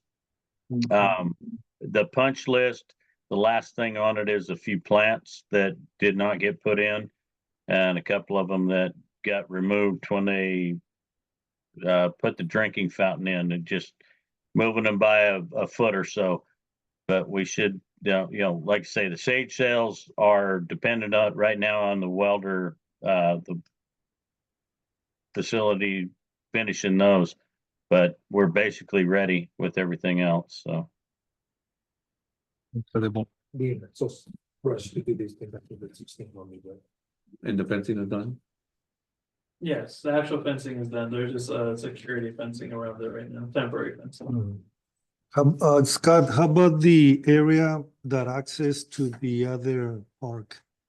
That was done or is it not? Yeah, Connectivity? that is complete. There is a walkway and a ramp going up to the fitness court. That is complete. Everything other than a few plants. We did the walkthrough yesterday, and the only thing missing is plants. And well, I take that back. The landscapers should be there this probably tomorrow, because they come in once a week anyway to monitor the irrigation and the planting. They do have a couple of pipes they have to cut off. That it was an extra pipe sleeve that was put under where concrete was poured. They're still sticking above ground by about 8 inches, and that needs to be lowered. If they don't get it done, Public Works could do that before our opening, but it's pretty much ready. It did get kid tested because our contractor removed the fence inadvertently, the security fence. So it did get kid tested one evening. Being tested. Yeah, everybody I've talked to is looking real forward to having that opened up. They think that it's our best kid park in town. So The consensus is on a Wednesday. I may suggest on the 9th. So soon. April 9. 19. 2 weeks. You said around 3:30. 3:30. High school's out by 2:30.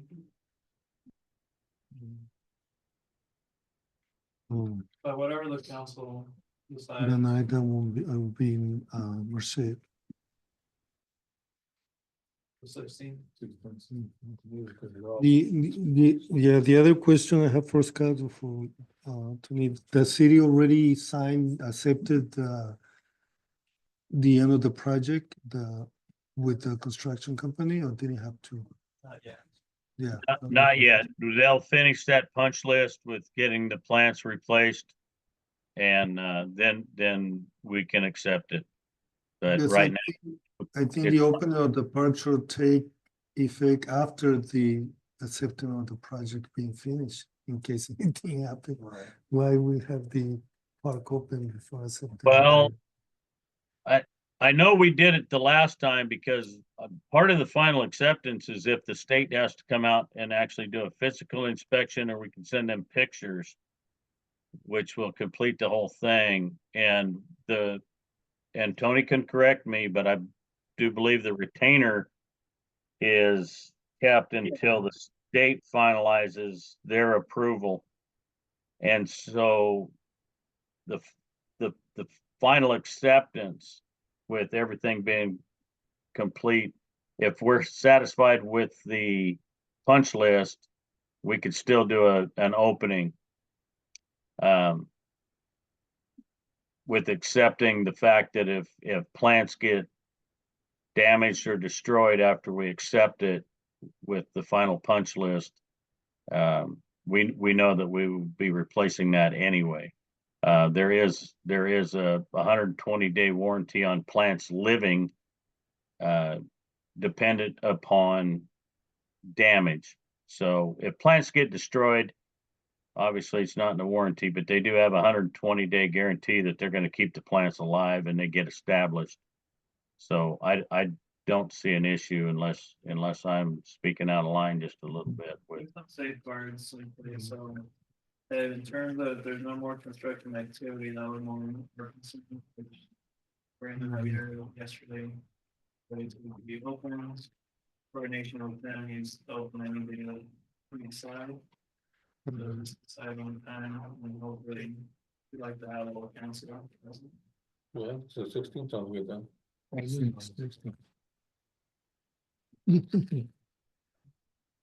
So let's go with the Wednesday, 3 p.m., April 16th. What time? 3 I'm p.m. checking those KCO Yeah, meetings. 3 That's what I p.m. was bringing. Yeah.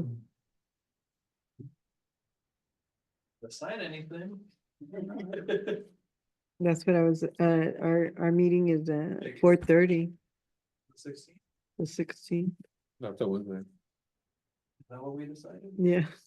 But it's not gonna affect us, right, if we miss. So, that's why I was, I don't know, but the can kids do it. are off of, for vacation. For spring break on the 16th. The ninth would be a good day too, or even that 12th, the Saturday.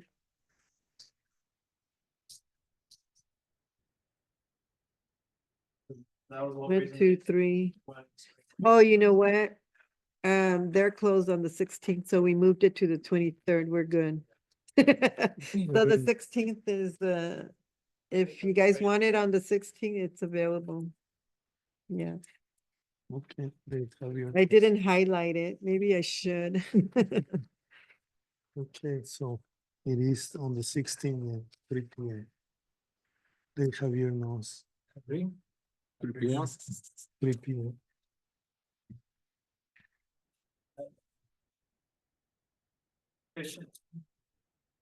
So we now go to our legal counsel. Moses, do you have any closing comments, announcement? Not this time, right? Thank you. So we'll go to our Councilmember Reynosa. Closing comments, announcements, or do you have any? Also, this is the time if you have any suggestion for item to be placed on the agenda, or maybe a study session. Okay, no, I just want to say, I wanted to thank the boxing club that came around the dogs, and we should start working with more gloves that we know we have in town, so we can see how can we help them, and then spread the word for all the community in Avenal. I think this probably be a good time to revise that intention to set aside funding from council pay. That way we can probably do more helping nonprofits. I think leading up toward the budget and maybe some council training that we can set up for next month. Those would be some of the topics. Okay, thank you. Then we'll move over to Councilmember Verdugo. Closing comments. I've been made aware of some situations that have happened over there at the Vets Hall amongst the men that use the facilities after hours at 2 o'clock. And I think I don't know if it's been brought up before, but I know we had suggested for them to get a nonprofit number to use it. I think we need to either bring it up again on another or study session or something, but I think we need to stop the the use of that facility by those guys, as of right now. I mean, or have them get their nonprofit number. And, you know, anybody else that uses the facilities gotta have insurance. And if they're not, you know, they're nonprofit, I mean, they get charged free. They're not getting charged for the building and they don't have no insurance. Something happens in that building with those two guys, the incidents that have happened could gone very bad. So either we need to close it up for them until they do what needs necessary for them to use that building. Or just don't give them that access to that building at all. Well, we cannot take action on that issue right now. You need to be that as a study session or. Are they an organization? Who are they? For what purpose? Discussion. Okay, we can. Yeah, I can just quick tidbit, they've come to City Hall and they've asked multiple times on how they can maybe extend hours during COVID. Because there was no senior nutrition program, the city was the one who kind of opened up the hall. Extended those hours just so they have a place to play pool and they also play cards. Mm-hmm. There is a group of them that like to stay afterwards, especially during the summer months, just to kind of have a place to cool down, especially since we also utilize the Veterans Hall as our kind of cooling center with the generator. I have worked with them in terms of trying to organize themselves into a nonprofit as something they hope to do. They need some assistance, unfortunately. And in terms of how they've kind of been operating and working there and staying late. We have worked it through Rotary to offer their insurance, at least have them there after hours for a little bit. I do know that they like to stay a little bit, the program ends at 2 and they'll stay maybe another 2 hours, is my understanding. Be happy to check in with them again and see what else is going on and see what needs to be Is addressed. someone monitoring? Or do we have staff there while they're there? We don't have enough staff to. Okay, so they're by them. Oh, okay. Is that the problem that they're there by themselves? That can be a risk. Yeah. Mm. Has anything happened that we're bringing this up? Bringing it up. Okay. Yeah, too much into details. Okay. I say nothing that's been brought to my attention. I'm gonna ask. Okay. So that's all, that's all. Thank you. We'll go to Council Member Hernandez, closing comments or announcements or. None at this time. Thank you. We'll go to Mayor Pro Tem Gallant. Not at the time. Okay. Thank you. And real quick, I just wanna report some of the events or meetings that I attended the last 2 weeks. You know, I just wanna again congratulate Rob Williams on his retirement. I believe on the 26th will be his actual last day. Today. Who? Former Public Works Director. Oh, I thought it was the 18th. No, that That was his. was in fact the last day in the office, but he used up his time through the end. Oh, okay. But I wanna say that city staff did a great work accommodating the event for his retirement luncheon. The ones that attended, so that there was a lot of, his family was there. They were very, very grateful for his accomplishment. Believe he set a record here at the city for the most 3 years plus 2 months. Wow. So, yeah. 36.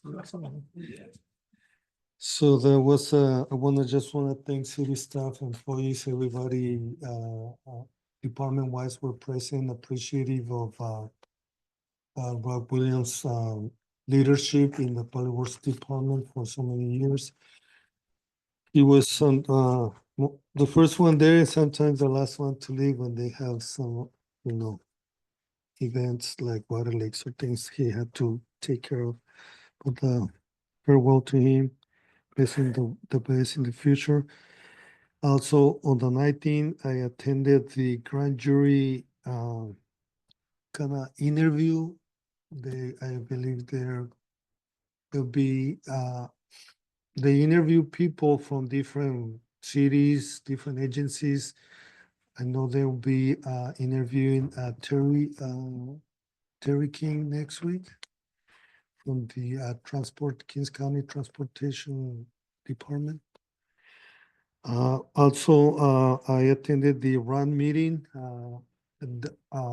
They do this meeting once a year, and it's mostly for law enforcement that involves Kings County Sheriff and every police department in the 4 cities within Kings County to approve the budget. And this year they were really considering approving maintenance and a replacement of some of the live scan fingerprint screening machines that they have. So that was approved. It was well attended.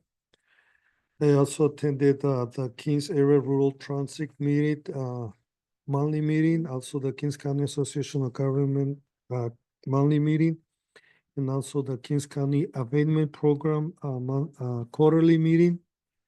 The LAFCO meeting was canceled. I also attended a Confia event in Fresno yesterday in the morning, 7 a.m. And I was able to bring some interested people, professionals to the event. Also at Confia at the middle school, attended the middle school event. I believe we had also Councilmember Reynosa and Councilmember Verdugo there present. It was over 200 people, at least over 200 people that attended the event. I believe it was well organized. I want to give kudos to city staff because when they show up, the tables, everything, chairs, everything was really neatly organized. And even though they showed up a little bit late, but you know, we were able to start the whole event probably by 6:10, 6:15. But I also want to thank the school district for providing a place for the event.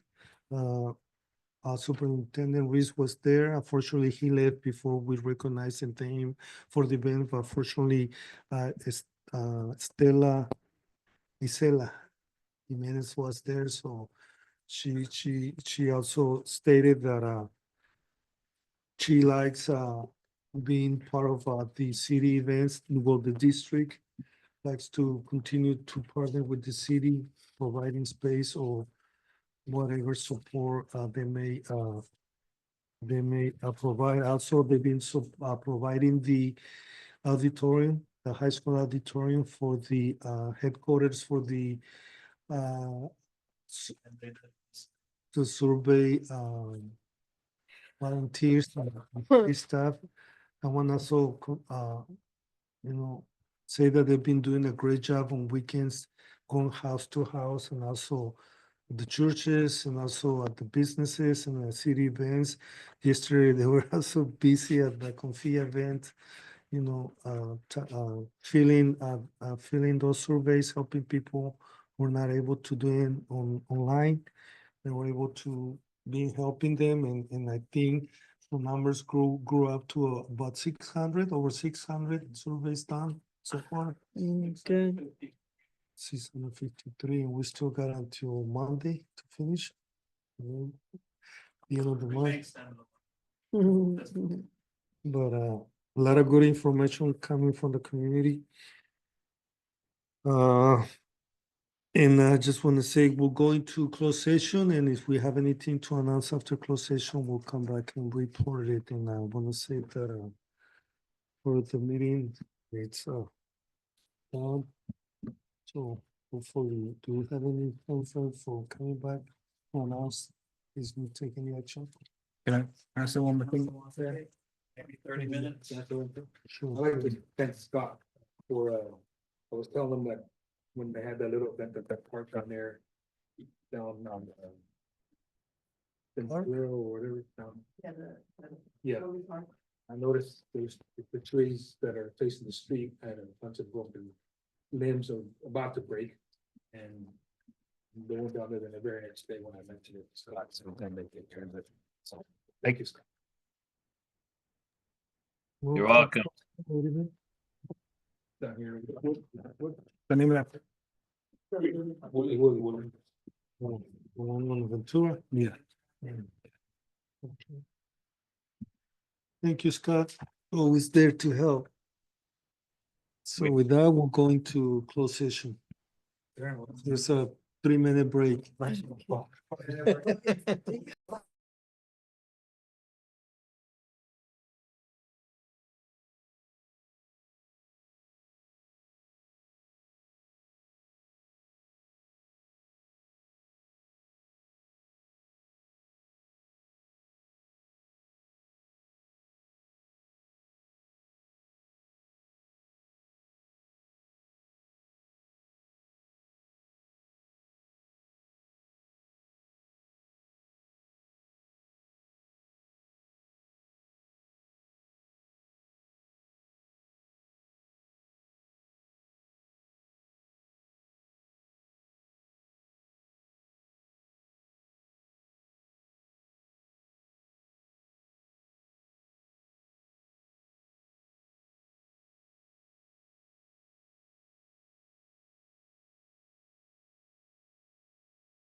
Yeah.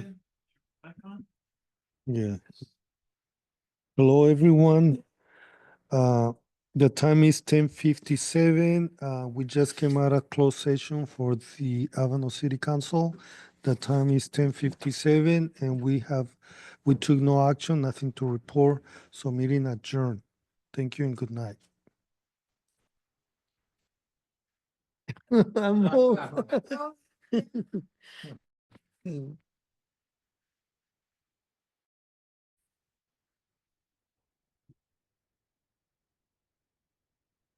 night, everybody. Good night. That was expert.